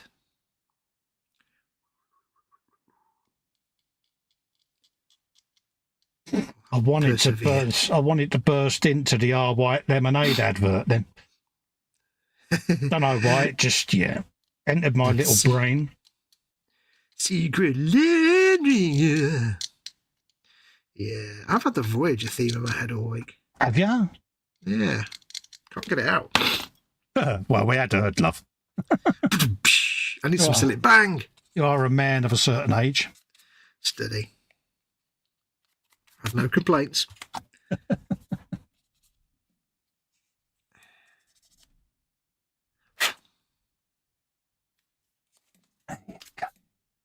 I've got detail up to go on these bad boys. Loads of aftermarket grills and things to go on these exhaust pipes, but they've got to be fully sanded and played with and have all the detail put on them. Get your grills out. PJ says he's made the mistake of starting to watch the new Star Trek movie Section 31 last week. Oh, it's not very good, apparently. I hated it so much, I went and sat on the TV and watched the sofa instead. Oh, you ledge, was it that bad, mate? Apparently it is actually very bad. Why make it like that if it's going to... Yeah. Well, it was just gonna be a series, like a little one-off spin-off series, and they just had to make it a film, and it's like, no, because it's just no. Oh, why on earth did they go and do that? Yeah. Really? Yeah. It was obvious from the start it wasn't going to be any good. Makes you wonder, doesn't it? Well, I say it makes you wonder the thinking behind it, but obviously there wasn't any. They probably just realised they could make a single movie for cheaper than a TV series and try and get a bit more money out of it. Because then they could put it in cinemas and not just on Paramount Plus. But it didn't work because it's apparently not very good. Serves them right then that it's bombed, doesn't it? Yeah. Seems to be a regular thing now, doesn't it? Where they make these shows and it's like, yeah, that really is biblical backside, isn't it? they're kind of learning that there's a formula to Star Trek, and if you veer away from that formula, it really doesn't work. Really, it's like that's why Strange New Worlds is good and people like it, because it kind of adheres to the formula. Yeah, but my philosophy is if it ain't broke, yeah. Yeah, exactly. If you veer away too far from what makes Trek, it's just like...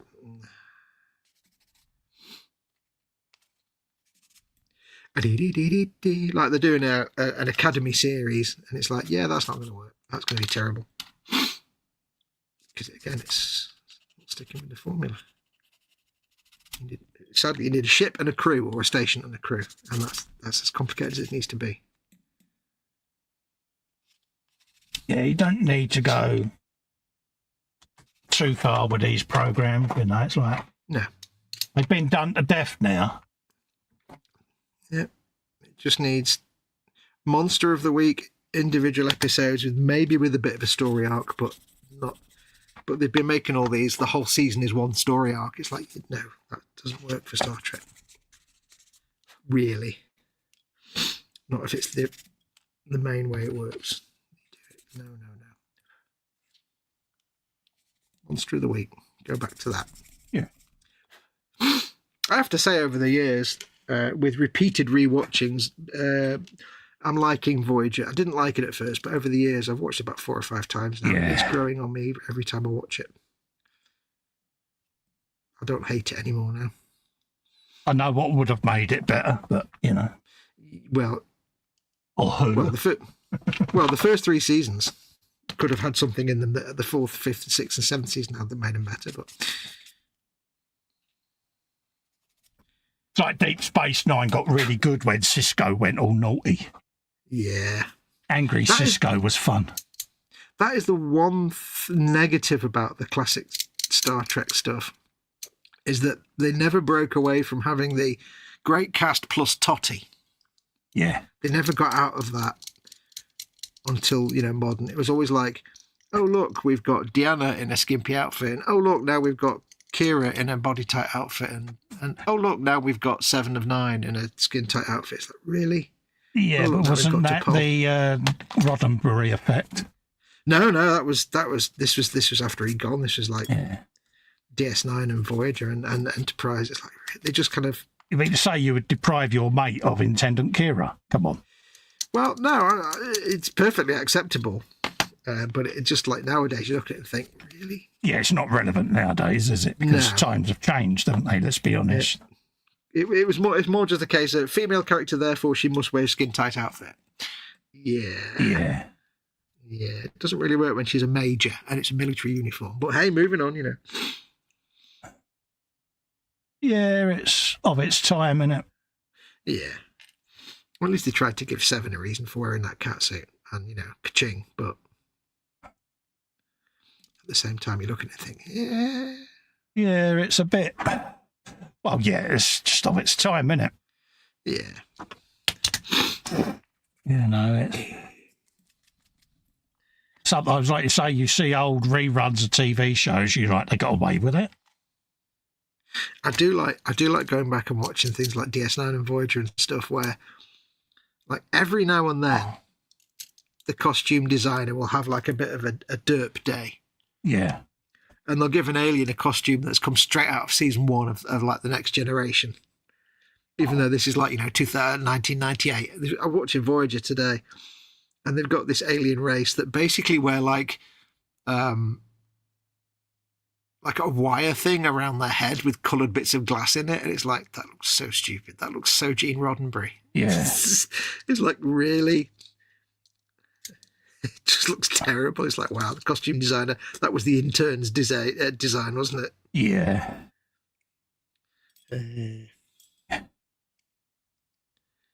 Are you getting on with your motorbike there, dude? I'm getting on all right if I can get these twitchy naff hands of mine to put a drill bit in a twist chuck. There. Yeah. Tell it.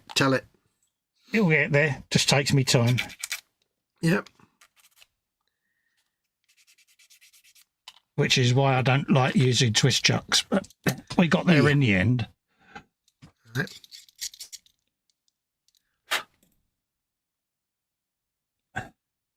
But no, it's getting there. Like I say, engine exhausts, sub-assemblies together. Like I say, you know, Rome wasn't built in a day. No. Teek says, Peeps, wish you all good night. It's past 2, so sleepy times. You take care, Teeks. Thanks so much for coming in and keeping us company, mate. It's always nice to see you. Yeah. Big hugs to the family. Big hugs to family and hugs to Mrs. Teeks as well, mate. Yeah. Right.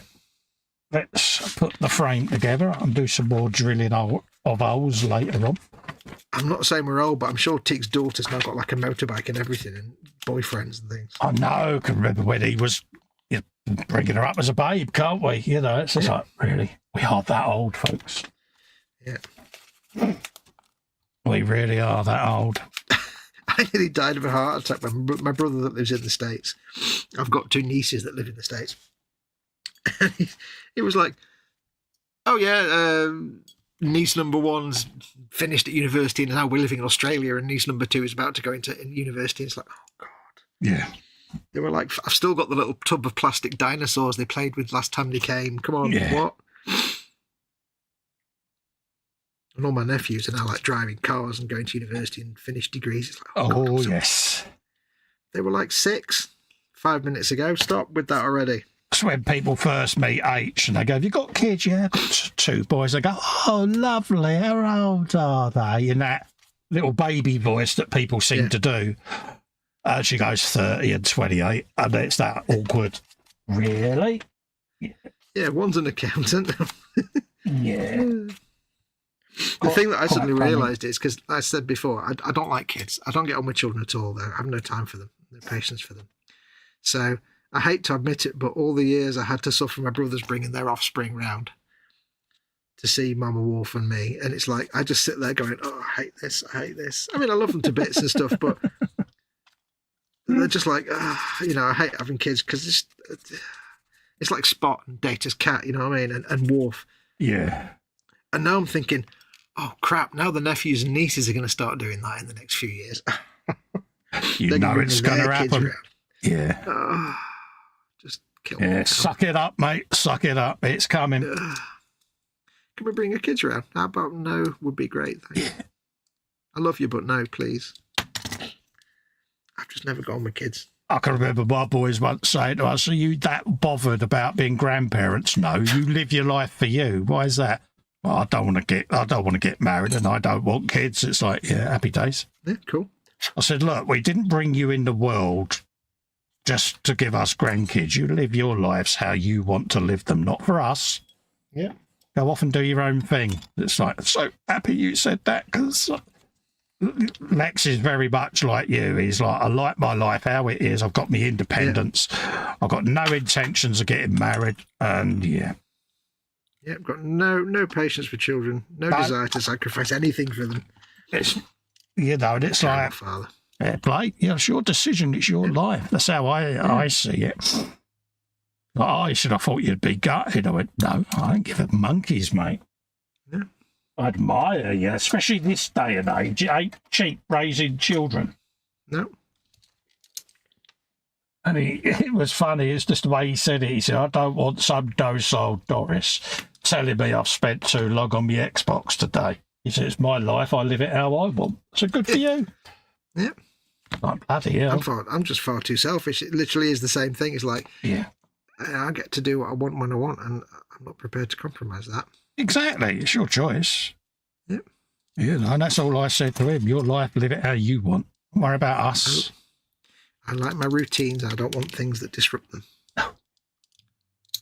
No problem with it, mate. Yep. I would hate for them to do something just because they thought it would please us and make us happy. It's like, oh God, yeah. You know, we've lived our life our way, and we expect our children to live their lives their way, so to speak, you know? It used to make me cringe when I used to work in various call centres, and somebody would always bring their newborn baby into work because they'd been off on maternity. Oh, yeah. And everybody would be cooing over this baby, and I'd be like, oh, you had sex then? Well done. Yeah, you're proving to people that you can... Yeah. Yeah, it does make you laugh. Or I just sit there and go, yes, it's a baby. Very good. Yeah, H's pet hate, that is. Mothers that give birth and think that they are the only mother in the world that's had a child and tell everyone how to raise a child. It's like... Yeah, I don't know which is worse, that or people that are into running and post about it all the time on Facebook and nothing else. Yeah. I'm sure many of us have had that thing where you get a friend who suddenly gets into running and all they ever do, and it's like, I don't care. Yeah, it's like, really? Yeah. Yeah, what did the guy die of? He invented jogging? Heart attack whilst running. Oh, yeah. But, yeah. Yeah, we had that when we was having our boys and raising them. You'd always get people that were in the friends circle at the time that suddenly were having their children, and they would, well, I think this is the best way of doing this. And H was sitting there going, I've got to kill them in a minute. Don't piss off the small angry Scottish lady. Just trust me on that one. She'd pre-warned me. So-and-so's decided they want to come and visit us tonight. Oh, okay, which one's that? You know, the one who thinks she's the only mum in the world. I'll be going, oh, no, really? Yeah. Well, I've got to go out, love. No, you're not. You're going to take the punishment. Yeah. I said, well, they're your friend. Don't even go there. Although I don't know what's worse, though, that or the person who hasn't got a kid but has a small dog or a dog. Oh, yeah. And that's their kid, and it's like... You know the ones that fascinate me? The ones that walk round with a little yap under their armpit. What's that all about? Yeah, why not just get a dog that can walk? Dogs in a bag. When did that become a thing? Yeah. I don't understand all of that, but... No. Mind you, the last time me and you spoke about yappy dogs, we got told off, didn't we? Yeah, I'm sure we annoyed someone. I like annoying people, though.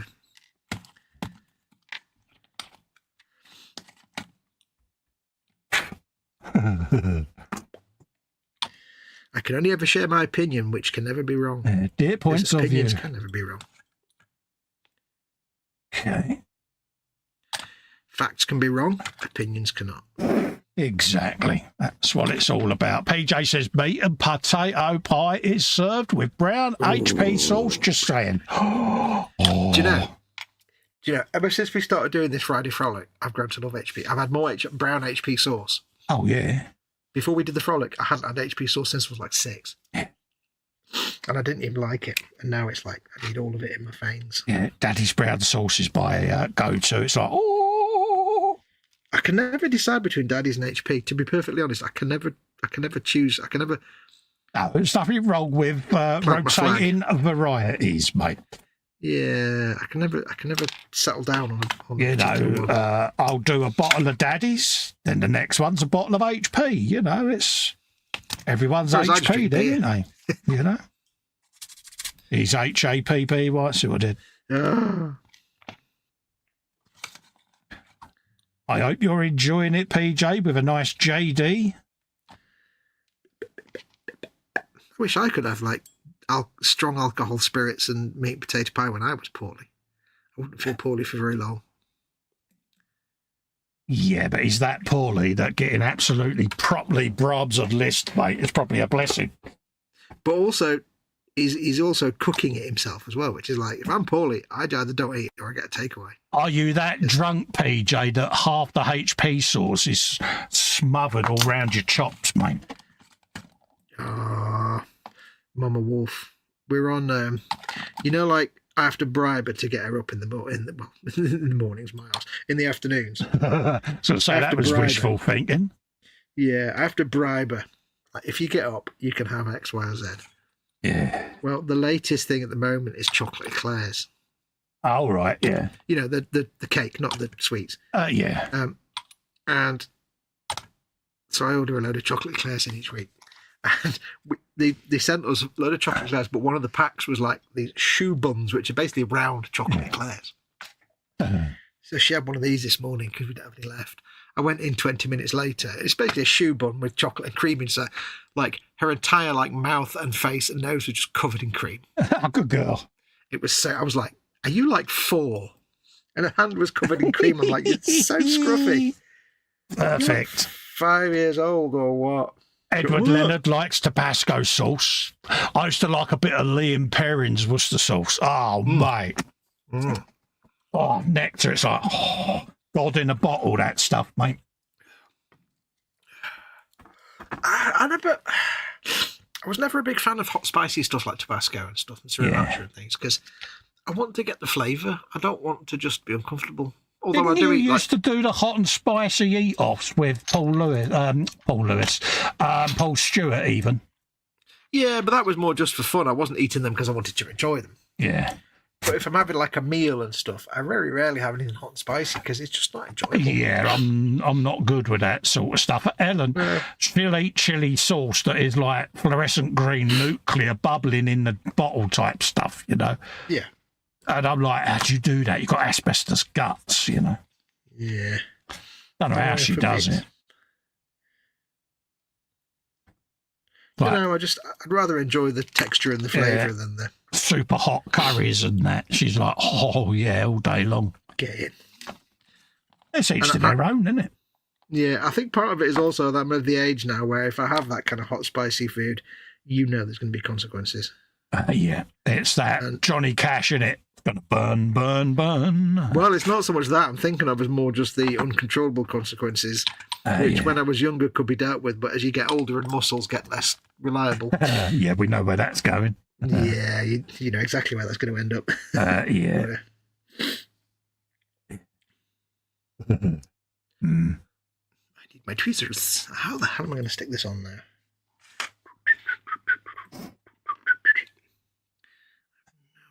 I'm going to touch this. Bill says, dog in a bag is a Korean delicacy. I see what you did. I see what you did there, Bill. You're a bad man. You know, when you played a little bit of Stalker 2? Yes. Did you meet the blind dogs at any point? Well, the ones that run up and try to eat you. Yeah, the little dogs. Yeah. Must get back and play some more of that. It's been a while. Yeah. I love them, but the thing I hate about them is the noise they make when you shoot them. Yeah. If people haven't played Stalker 2, there's basically mutant dogs that come up at you. They're all radiation, nasty mutated stuff. But you have to obviously shoot them because they attack you. But they make the noise you would expect a dog to make if you shot it. And it's really quite disturbing. Yeah, the audio guy there nailed it, didn't he? It's like, yeah. Yeah. To the point, there's actually a mod available now that turns that sound off so they don't make that noise. Yeah. I was like, I have to shoot them because they're attacking me, but I don't want to because it's really cruel. And I'm like, oh man, that's such good audio design. You evil, evil people. Just imagine the smirk he had on his face when he was doing the, have a listen to this and see if you think this is good enough. Yeah. It's one of those things where you think, where did they get the sound from? That That PowerPoint presentation that person did when they did that file must have been quite good. They put a new patch out yesterday and today. Not been on all week. I must go on because there's going to be a gazillion updates for me waiting. Oh yeah, there'll be at least on Xbox. There'll be at least 2 30 or 40 gig updates, which is only a couple of minutes for you. Yeah. Yeah, they've done quite a few improvements to AI and stuff. Are you complaining about my broadband speeds again? You are, aren't you? I'm not jealous. Just like the beer, I'm not jealous. Yeah, say that with a bit of sincerity, Fox. Hey, there are no numbers over 16. Just understand that. When it comes to download speed, there's no numbers over 60.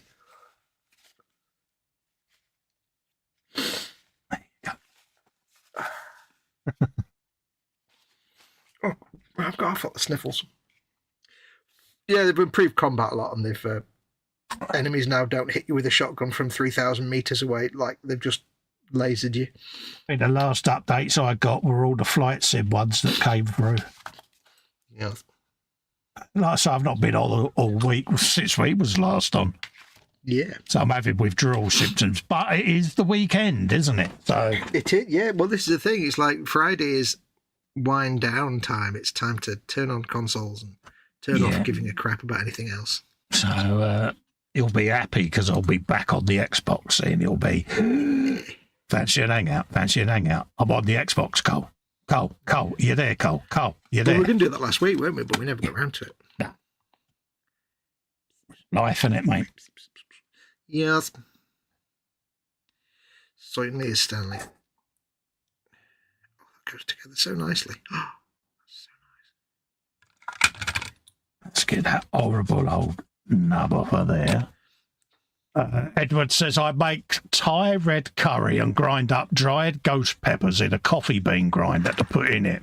Take my advice. If ever you decide to do it, don't breathe while you're opening up the top. Oh, proper nostril ringer, was it, mate? Yeah, and the other tip I would give is if you're handling stuff like that, wear gloves. Yeah. Because I will never forget having to do something with, it wasn't ghost chilies, it was chilies anyway. Some kind of, it was that regret sauce that Paul Stewart got me, a little pot of regret sauce, which is like 10 billion Scovilles.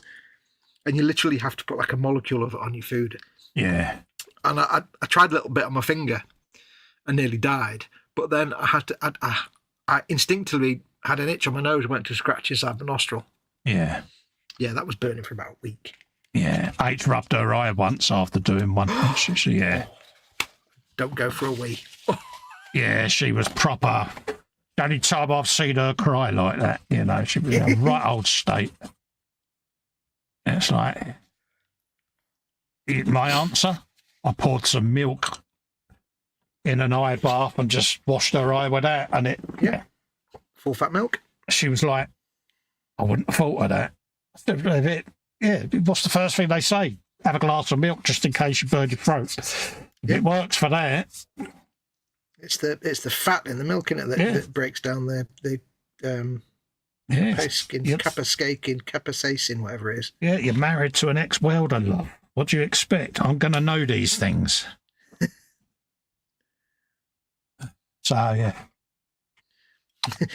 You're married to an idiot that would do stuff with dangerous chemicals and then see what they tasted like. So, yeah. But I've never licked a brush that's had Agrax Earthshade in it, have I, dear? Well, I haven't. Well, you say that, but we don't know, of course. You may have done. I'm not a brush licker, am I? It's something I don't do. That's true. See, I have, because I'm a brush licker. Yeah. But we're men, and men are well known for doing I wonder what it tastes like. How many of you in chat are brush paint lickers? Yep. Or paintbrush lickers either. See, they always say, right, that things like video game cartridges and batteries are made to taste nasty so that kids don't eat them. Yes. No, it's for adults, because we go, what? It's for blokes. Yeah. Yeah. Yeah, it's for pillocks like us that do these things for entertainment. Yeah, because we do, and we are, and we am. We am. Yeah. I swear blind there is someone in a lab somewhere that goes, have you tried the P. Stewart factor? Yeah, because that is what is taken into account. Because if anyone's going to do it, it's going to be our mate Paul Stewart. That guy's a legend, mate, with some of the curry things that guy's tasted. Yep. Yeah, he can't do it now, can he? Because he got COVID, didn't he? Yeah, and I can't taste it anymore. He doesn't get the burn anymore. Yeah, he just can't do it. It's just like, yeah. Yeah, it has no effect. Gutted he was. The one thing he enjoyed doing the most was eating really uber hot curries, because other people would be rolling around on the floor screaming, and there'd be nothing, would there? And it's like, he'd be like, what? It's a mere flesh wound. 'Tis a flesh wound. Bless him. A friend of H's, she's still struggling with Velociraptor, should we say? Yeah. And right old state it's left her in. I have to say, we were both here. We're very lucky that we never got it. Doesn't mean we're not going to get it in the future, but so far we never had it. It's the one thing that is instilled in me every year. COVID jab, COVID jab, COVID jab, COVID jab. Yep. Get that text message. We're expecting to see you. It's that time. Yeah, all right. They were supposed to be arranging to come and give Mama Warfare jabs, but they never turned up. They've never been in touch. Yeah, I had mine done at home last time. Yeah, well, I said that to the GP, and he said, "Yeah, we'll get them to call you and arrange it." And they never have. And I've said it twice. They've still not called. She's been through a whole winter with no flu jab. Yeah. Well, I conveniently forgot last time, see, to let H know. So they got one over on me and they just turned up. So you're like, oh, yeah, we know what you're up to. H was like, when did he get the message? A month ago. Right. Here's my number. Redirect everything to my phone. Damn it. Yep. You're like, curses. So it's like, curses. Fie. I am that bad, folks. It's like,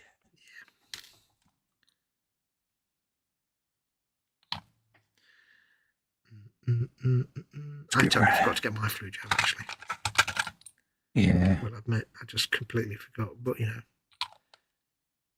Well, H gets all of hers, everything, because obviously she's me carer, and Lex gets his because obviously he's living at home with Ma and Pa, and the old man's got no immune system, so pardon me, so they're pretty lucky.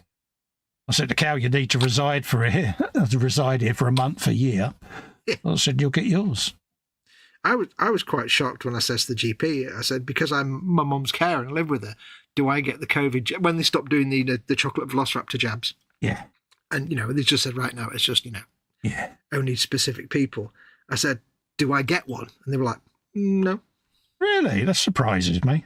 Yeah, I said, no, you don't get one, but your mum gets one. Yeah. So if you get it, then at least your mum's inoculated. I'm like, well, why don't we just both get it? Yeah, different health authority, I suppose, isn't it? Yeah, although last time we were there with the chemist, he went, do you want yours as well? I went, yeah, go on then. Yeah. Yeah, as I like, no, get it. I think I finished him. I suppose its risk factor comes into it as well. Yeah. I've made a little man with this remote control thing. Oh, so proud of you, soldier. He's driving his remote control mine-laying device, which I've not made yet. So proud of you. He's really going, pew, pew, pew, pew, boom, headshot. He's playing video games. He's playing Xbox. You're so easily pleased, aren't you? Yeah, maybe I should paint like a little Xbox logo on his little screen when I paint him. That would be cool. Get a tiny screenshot of Stalker or something. Stick it on. What time do you want to go to, by the way, happy. Because it's 10 to 2. Really, already? It's gone, yeah. I'm like, crap, it's 10 to 2 already. Maximum of 1:30, mate. Okay. That works for me. Yeah, I can get a couple of little bits extra done, but yeah, no later than 1:30, mate. Yep. Yes. I did 1:30 last week, so didn't seem to be any adverse problems. So good. But I'll keep that as me maximum for the time being. Yeah. Ooh, burping. Then that gives me a chance to have a cup of tea made and me dinner on me lap for when H gets up. It'll be like, hey, I'm out the cave. Mm-hmm. In that case, I shall make the little remote control doodad. What is it called? It's a remote mine. It's so adorable. Oh, right, yeah. It's not as adorable as the little remote mine in Forge.World version, but... Said that word now, haven't you? Forge.World. Forge.World. I think Forge.World will not be long for this world. I think because there's so little left. The minute they started moving dedicated Forge.World stuff to plastic release, it's like, yeah. Yeah, the moment Krieg and Horus Heresy moved over, it's like, yeah, they're winding it down. Yeah. I mean, which is good in a way, because it makes all those things more accessible to everybody else. But at the same time, it's a shame. Yeah, but it's kind of made them what they were as well, didn't it? Because we all liked getting them plain white boxes. Oh, get the fizz from the plain white box. Oh, yeah. So it's more just a case now that I just have to order. Sometimes I buy things from Games Workshop online only versions just so I can get the white box. Yeah. Do realise that would mean getting another stomper. I think if I got another stomper now, it'd be a Cromlech stomper. Yeah. In wood, the big wooden ones. Yeah, I don't think I could, to be honest with you. I stompered out with the last one. I think I probably would. Wouldn't do it live, yeah. No, it would be away from the camera, not filming it. It'd just be I want to just sit down and get on with it. Yeah. Because I could have happily painted that in a week. Yeah. But dragging it out of every few months, it's like I just burn out on it. Just all in one go, sit down and crack on with it would have been fine, but. Yeah, that's why Insane Blade and that'll get done as film, because it'd take forever on a live stream, and I don't think I would enjoy it as much. No, I mean the good thing is when you're filming it that you can just be like, you can break the whole thing into like different things. Like this episode's about painting the hull, so you just do one and the rest of it you just go off and do it. This is about painting the leather strapping. Okay, that's one episode, and then I'll just go off and paint the rest of that. So you're only filming little bits. Absolutely. What else is going on in the chat there?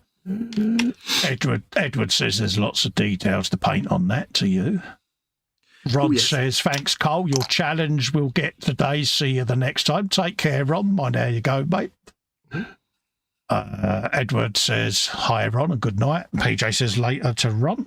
Later, Ron. Say what I did. Yeah. Dear. Coat on order. Whatever makes you happy, dude.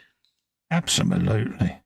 Ooh, I like this. I don't know if this will come out on camera, but there's a texture. This is the upper, like the top part of the mine laying machine. You showing me your ring, are you? But look at the texture on that bit there. Oh, nice. Very Sherman tank-esque turret, isn't it?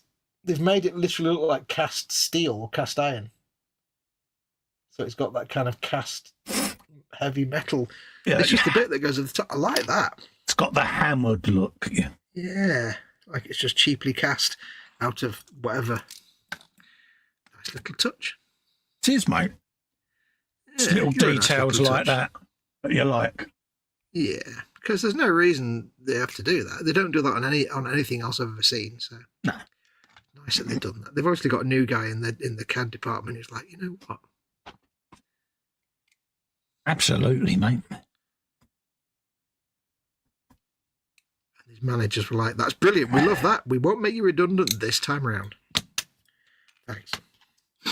Yeah, some of their vehicles, like you say, especially the Cromlech ones, some of the textures, like that Tiger. Oh, mate. Oh, yeah. Oh, that is absolutely the nuts, I must admit. Yeah, I'm glad I got it when it was first out, though, because obviously a few years from now it won't look as good. But no. I'll tell you as well with that Cromlech stuff. Like some of their older orcs are really, because it looks like they started out with hand sculpting stuff. Yes. And now they're CAD designing everything. Because some of their figures now are absolutely outstanding. The detail is exquisite. All the little orcs and Gretchen and stuff. Or sorry, not orcs and not Gretchen. But some of their older stuff, like the great coats, they're a bit rough. They're a bit... Yeah. They're nice and they're great, but they're not... they're a bit crinkly. Yeah. But the new figures that come with that tank. Oh, great. You're looking forward to that, aren't you? I am, yeah. I must admit, I am looking forward to building that. Well, more so the painting as well, to be honest with you. Now, the question is, I suspect that'll be probably the first orc thing you ever build there. You probably won't do anything to it. Don't need to. Yeah. Yeah, I'm saying that now. That may... I'm just going to put a disclaimer in. That may change between now and... Yeah. Your house is at risk if you don't keep up payments. Especially working with you, because it's going to be a case of... Oh, I'll tell you what that could do with... Well, let me rephrase it then. That's the first orc vehicle I think I could imagine where you wouldn't do any upgrades. Yeah, I mean, there's options of what you want to build with it, aren't there? And I still think I'll end up getting everything on it. Oh, I can't remember if it's Yeah, there's a couple of options, isn't there, for whether you do the turreted version or the cannon version or crane stuff. Yeah, and I'm already sitting there thinking, yeah, that's going on. Actually, it's all got to go on there, and it's like actually, yeah, okay. So I take all of that back because you're just gonna yeah. Yeah, I won't. Here goes. I won't get carried away. Yeah, you're not believing that either, are you, mate? Well, I suppose you've got the caveat that it's resin, so therefore it's not quite as easy to mod. You can't chop and change bits, because it's not like you can just cut a piece of the hull out and stick something in it like on the Bane blade. Is that a challenge? I'm not going to challenge you to something that's that expensive. You know, because in resin, I would imagine. Yeah, it can be done, but it is a lot more intense, so to speak. Yeah, it's like on the Bane blade. If you want to add a different turret, you can just like cut a part of the bodywork out, just saw it out. Yeah, and you can't really do it on a solid block of resin. It's not as easy. Well, you can still cut it, and you can still use resin bonding or two-part epoxy to add things to it. It's just a lot more involved, should we say? But yeah, you wouldn't be cutting a panel out of a thin piece of plastic. You'd be carving an entire recess into a solid block of resin, wouldn't you? Yeah, it's more of a sculpting process than a. But, you know, with all the modern engraving equipment, you know, I mean, I've got display engravers and things like that. So it could be achieved, but I would really want to make it a worthwhile task to actually get that involved. Am I going to be able to improve on the actual model? I think it's got enough of a statement. Yeah. Because it's not just about being silly. It's you want to make it better, isn't it? So yeah. And if it's already good. But that's the thing. I would not be surprised if one day you get some kind of laser thing that just carves chunks of resin out with a laser. Yeah. Like, instead of using a blade, like a CNC, but in 3 dimensions. Yeah, I have been looking at miniature CNC machines. Purely for, you know, that type of reason, because there are... for science reasons. Yeah, there are going to be materials that I'm building with that aren't just styrene, so... Yep. Styrene. This is deliberately painting this glue on this frame because I can smooth it down to lose the seam. So I like to smooth it. Anyone of a nervous disposition cringing, this is my preferred way of doing it. I know there's SOP. a million ways of doing it, but works for me. SOP for you, that? Yeah. Exactly. This is quite adorable, this little remote mine with its completely pointless option instead of wheels, which makes no sense but works, I suppose. Hey, dee dee dee.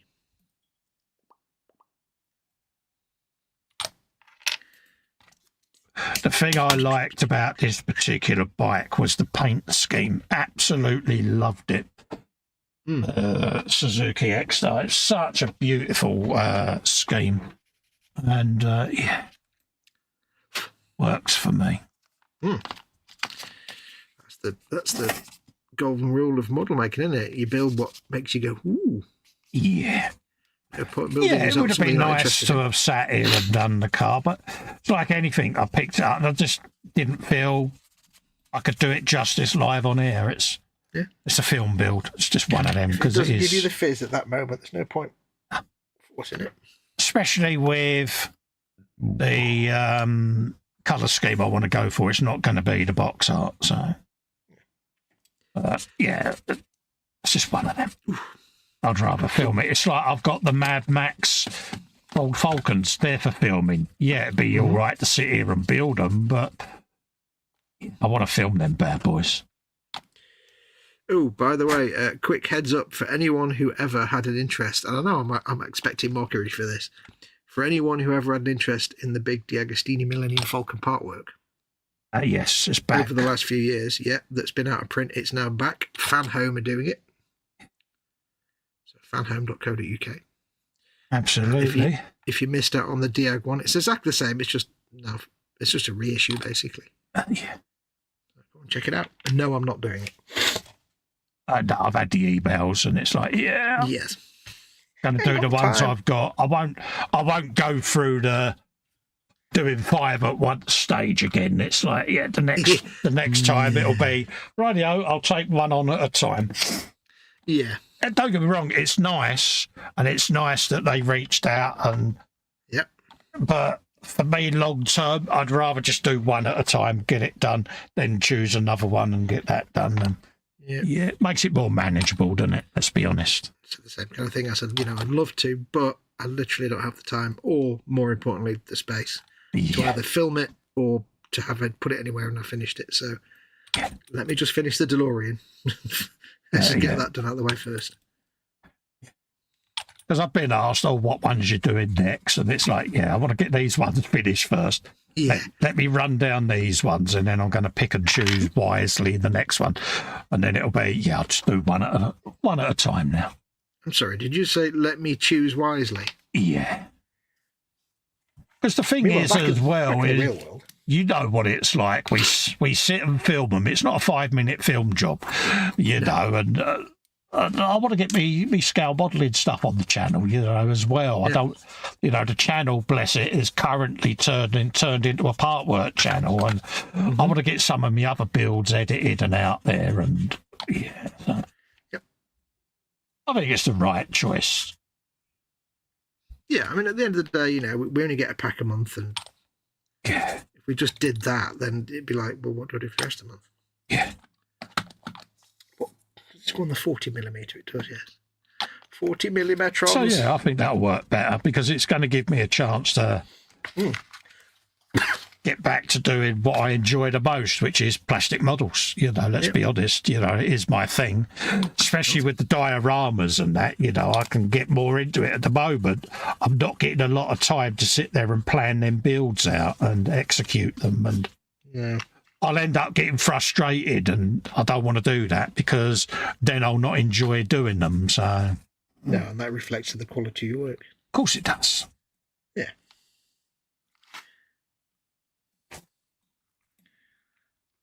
Yeah. So that's what the plan is. So they will continue, but in a more controlled way. Yes. Well, I've only got the DeLorean on the go now, and that one's kind of come to a grinding halt because I haven't had time. Yes. But also, the latest delivery had 2 issues missing, and they said, we'll get these printed as soon as we can, and then we'll include them. So they've missed 2 out, so that just brings it to a grinding halt anyway. And there have been some delays with production that might be up into the summer, so... Yeah, we'll get the same obligatory email. Yep. To whom it may concern. To whom it may concern. Which way around does that go? That's only to stop the online forums complaining in it, because there is a lot of that, It's like... Good luck with the not complaining.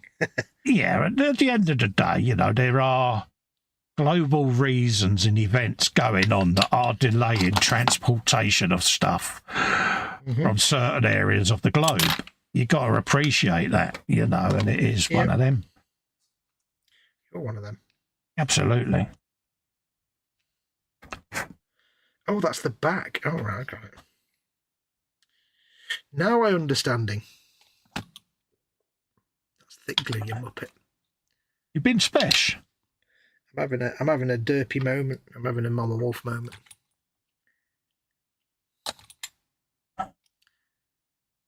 But luckily it's going to get covered in mud and dirt anyway. It's a mud and filthy dirt.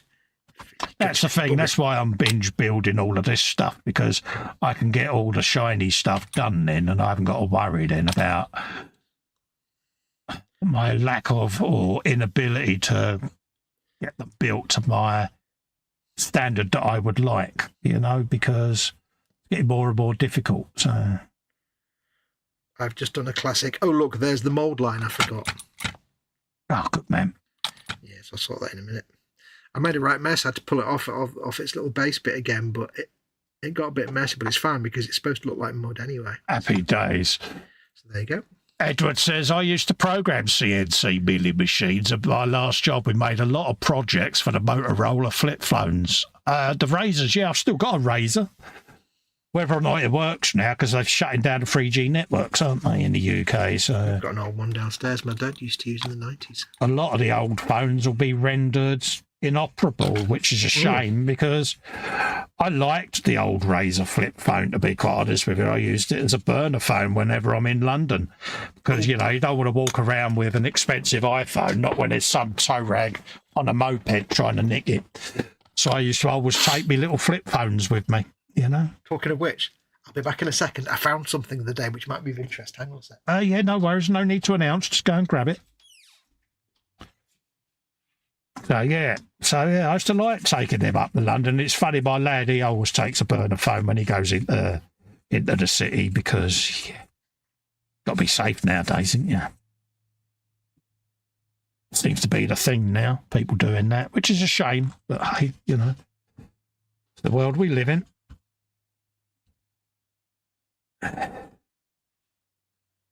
So have any of you got builds or kits that you're after, that you're thinking of getting and treated yourself to? We got anything like that? Edward says it was his last job working for someone else besides myself. Absolutely, mate. At least you know where you are when you work for yourself, mate. You know, it's one thing I found difficult when I stopped to being self-employed was going back into the workplace. I did find that quite difficult to adjust to, I must admit, because I was so used to being my own boss. But like I say, I did it for 5 years without any issues, but it was a challenge, I must admit.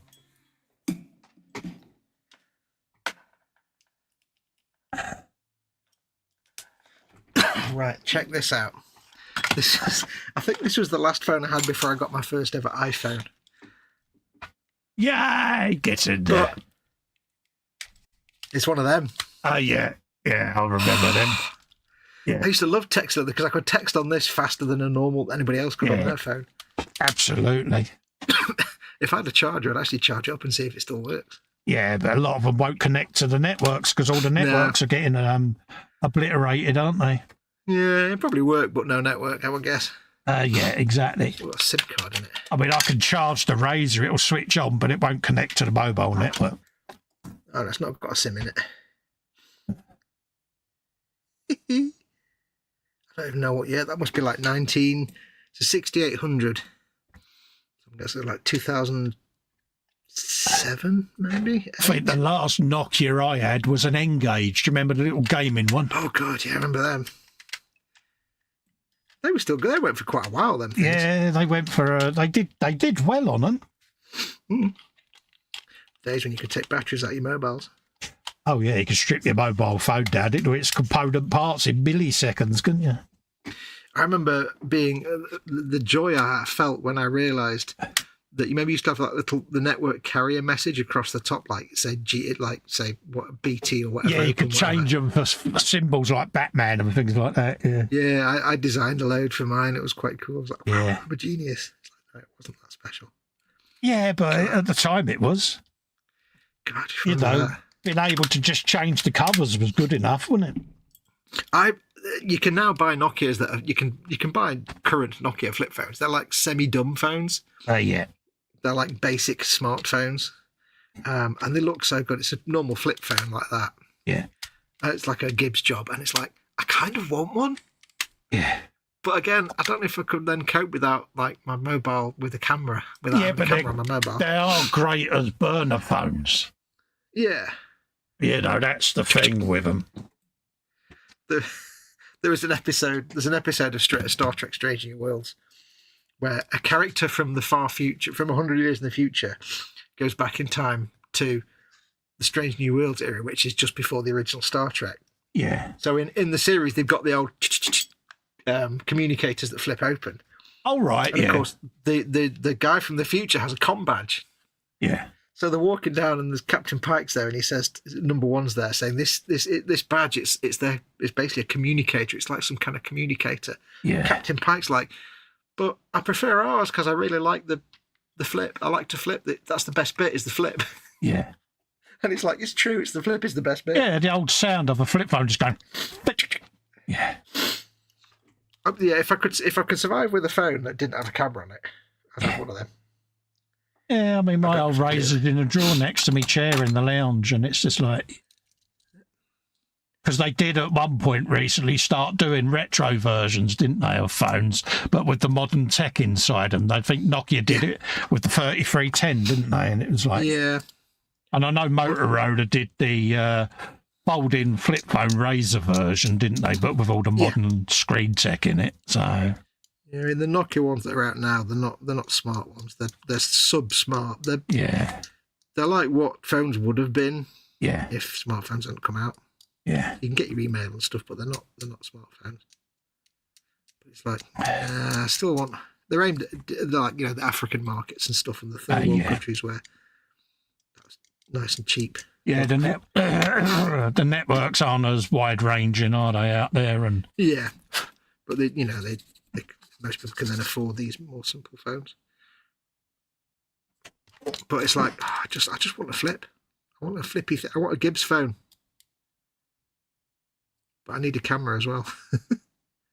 Be back in a sec. You know what I'm going to get. All right.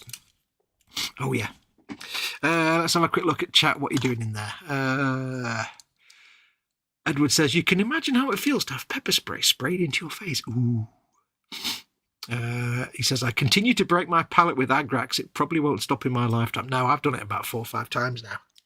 And I did make the terrible mistake once of I had a cup with coffee in it, and I had a cup with brush wash in it, but they were identical cups. And if you've ever sat painting for a while, you realise it doesn't take long before your brush wash looks like coffee. I made that mistake once. Then I stopped using mugs as my brush wash. Lots of details to paint on that. So yes, indeed. I think I may have given myself a bit of a nightmare with this guy because there's so much to paint in there on his remote control unit. All the little knobs and switches. I think it'll be doable, but it might be a bit tricky to get around all his armour. Excuse me. And on his backpack as well, because there's ropes and wires. But I finished building the thing he's controlling, which is this little mine laying, this little remote mine. How cute is that? I've got to tidy up the mould line around the side, but it's so adorable. It's not adorable as the Forge World one, which looks like a little tiny tank. That's quite cute, that. Mobile. It seems very overcomplicated for basically a single-use mine. And I'm not sure about having these Archimedes screws rather than just tracks or wheels. But then again, I suppose if it's going through muddiness. Yes. I've got so many deathcore in my collection that I need to paint. Ron says, thanks, Colin, and your challenge we'll get today. See you next time. I've assumed Colin hasn't. I do apologise if Colin's read all these. PJ says, after searching for several years, I finally landed a Revell 148 B1B Lancer. Huge thing. Ordered a lighting kit and various aftermarket frees. They're going to be a mega project. That will be. I don't know the specific kit, but I know how big that plane is. There you go, dude. Oh. You know you want to hear that noise. Here goes. Oh. You're happy now. Gibbs. Yeah. Motorola Razor. They really missed a trick with flip phones by not having them go when you open them. Just so convenient, wouldn't they? Yeah. It's the simple things, isn't it? It is, isn't it? Yeah, I used to love typing on this. Because it's basically a QWERTY keyboard. Oh, yeah. All day long. It was just so fast to type a text message compared to using the 3 of them, 2 of them, and 1 of them. It's funny, though, because when I switched smartphones, I had to go a couple of weeks using the Razor. And it was such a step back from the modern tech that, like you say, you wonder how you did without them. I remember in about 2011 or 12, might have been 2013, I've been using an iPhone for like 2 or 3 years at that point, and we got some little cheap disposable throwaway phones for work, just so we could, keep in touch with each other. Yeah. On numbers that we could give out to customers who didn't want to use our own personal phones. So they were just the work mobile. They were little, like £25 bought it from the petrol station jobs. I remember sitting there one day and I'm typing, I'm like, how the hell do I do a space? Yeah. I couldn't remember. I'd lost the muscle memory because in the 1990s and 2000s, typing on a little keyboard was, you just do that and you'd know how to do everything. But after 3 or 4 years, I'd forgotten how to do things like space. I'm still convinced the reason why H had trouble with her thumbs was just because she had BlackBerry. And it's classic doing that. And of course, she's ended up having her thumbs and then 3 fingers bent on both ends. And I said it to her a while back. I said, I bet that was the BlackBerry. I said, because you used to have your thumbs bent at such a weird angle to type. It looked so uncomfortable. Yeah. But when I was in hospital about 2014, and they said I had trigger thumb. Yeah. There was a little bit of floating bone in my thumb joint there. I was in agony for about 2 weeks. And they said, do you play on a games console? I said, yes, I play Xbox. And do you have a mobile phone with buttons? I said, yeah. He said, have you had this? Basically, well, I've been playing on Xbox all these years, no problem. But as soon as I was using this Works phone with buttons that I hadn't used for years, it knocked my thumb. Same as H, like same thing. Yeah. Nightmare. It's a thing, folks. It is a thing. Yeah.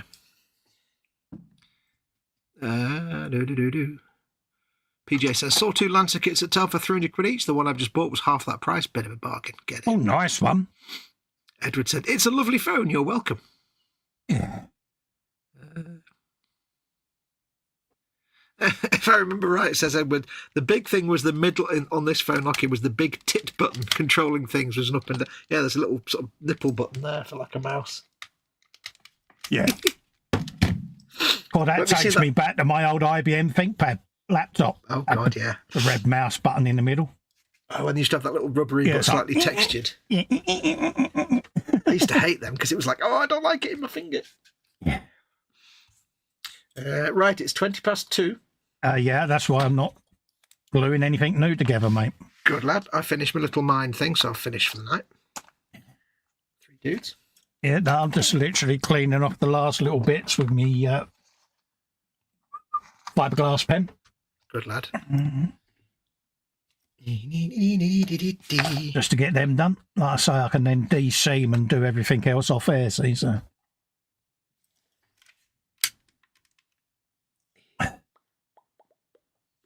It's a lot easier to do this sort of thing live, though. Just chill down, don't you?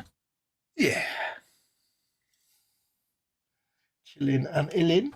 Absolutely. Remembering you've got shards of fiberglass all over the bench. Yeah. Oh, yeah. Yeah, don't scratch your eyes, folks, after you've used one of them. I've learned the hard way. So I can tidy up now, see, because, Do you ever do that thing where you walk away and you're like, why is my thumb on my fingerprint itching? Oh, I've got fiberglass in it. Oh, yeah, the amount of times I've had to sit there with the tweezers picking out little bits of fiberglass. Oh. Put my scalpel away because, I will cut myself with it. You will, basically, you will. You will. I've actually got one in there that I've just spotted. It's like, yay!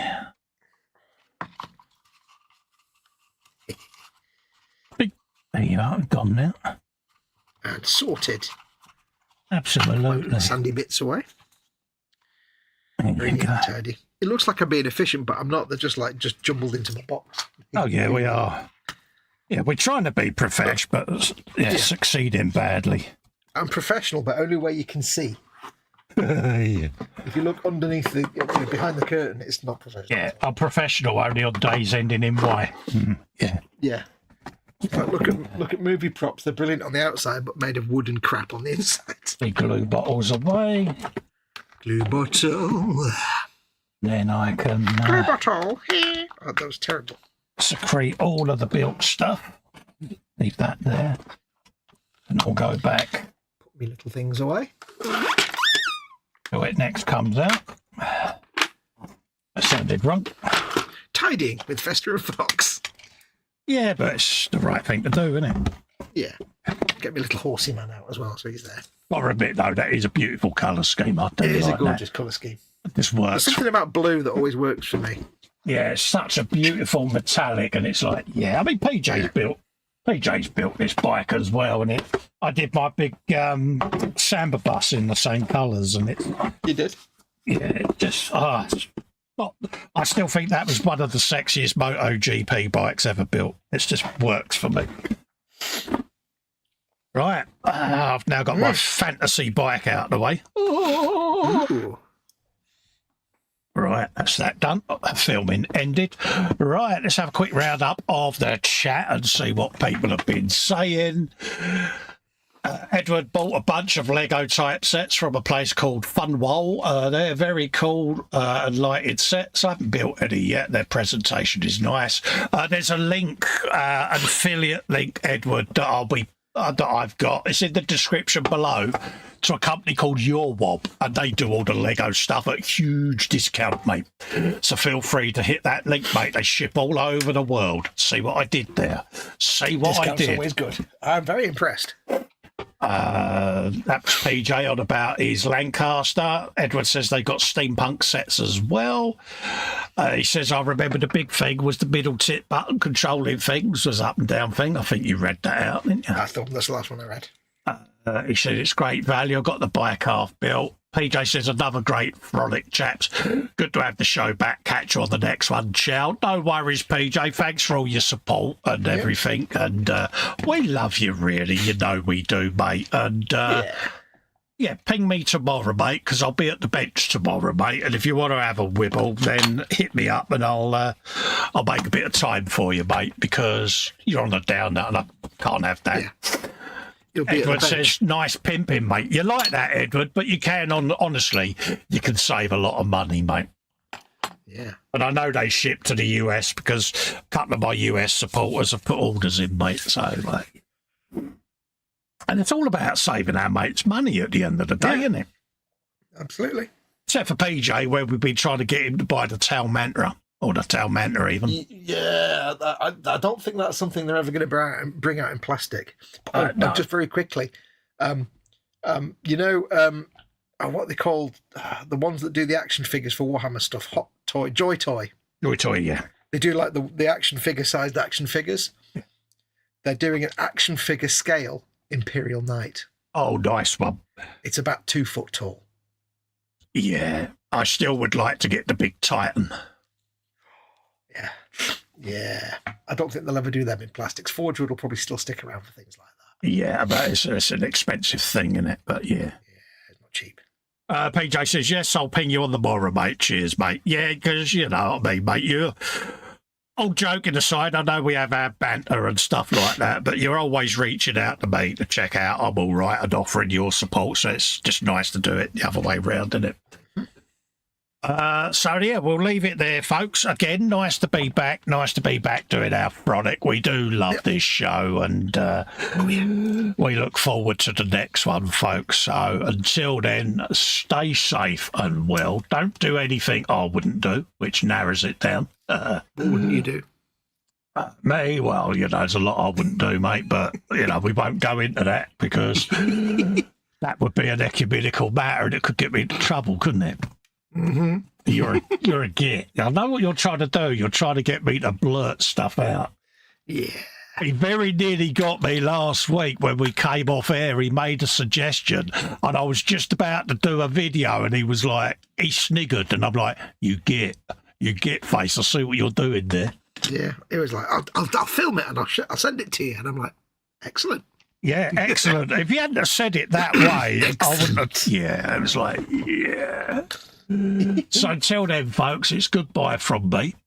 And it's goodbye from him. See you next time, folks. Bye-bye for now. Amoebas.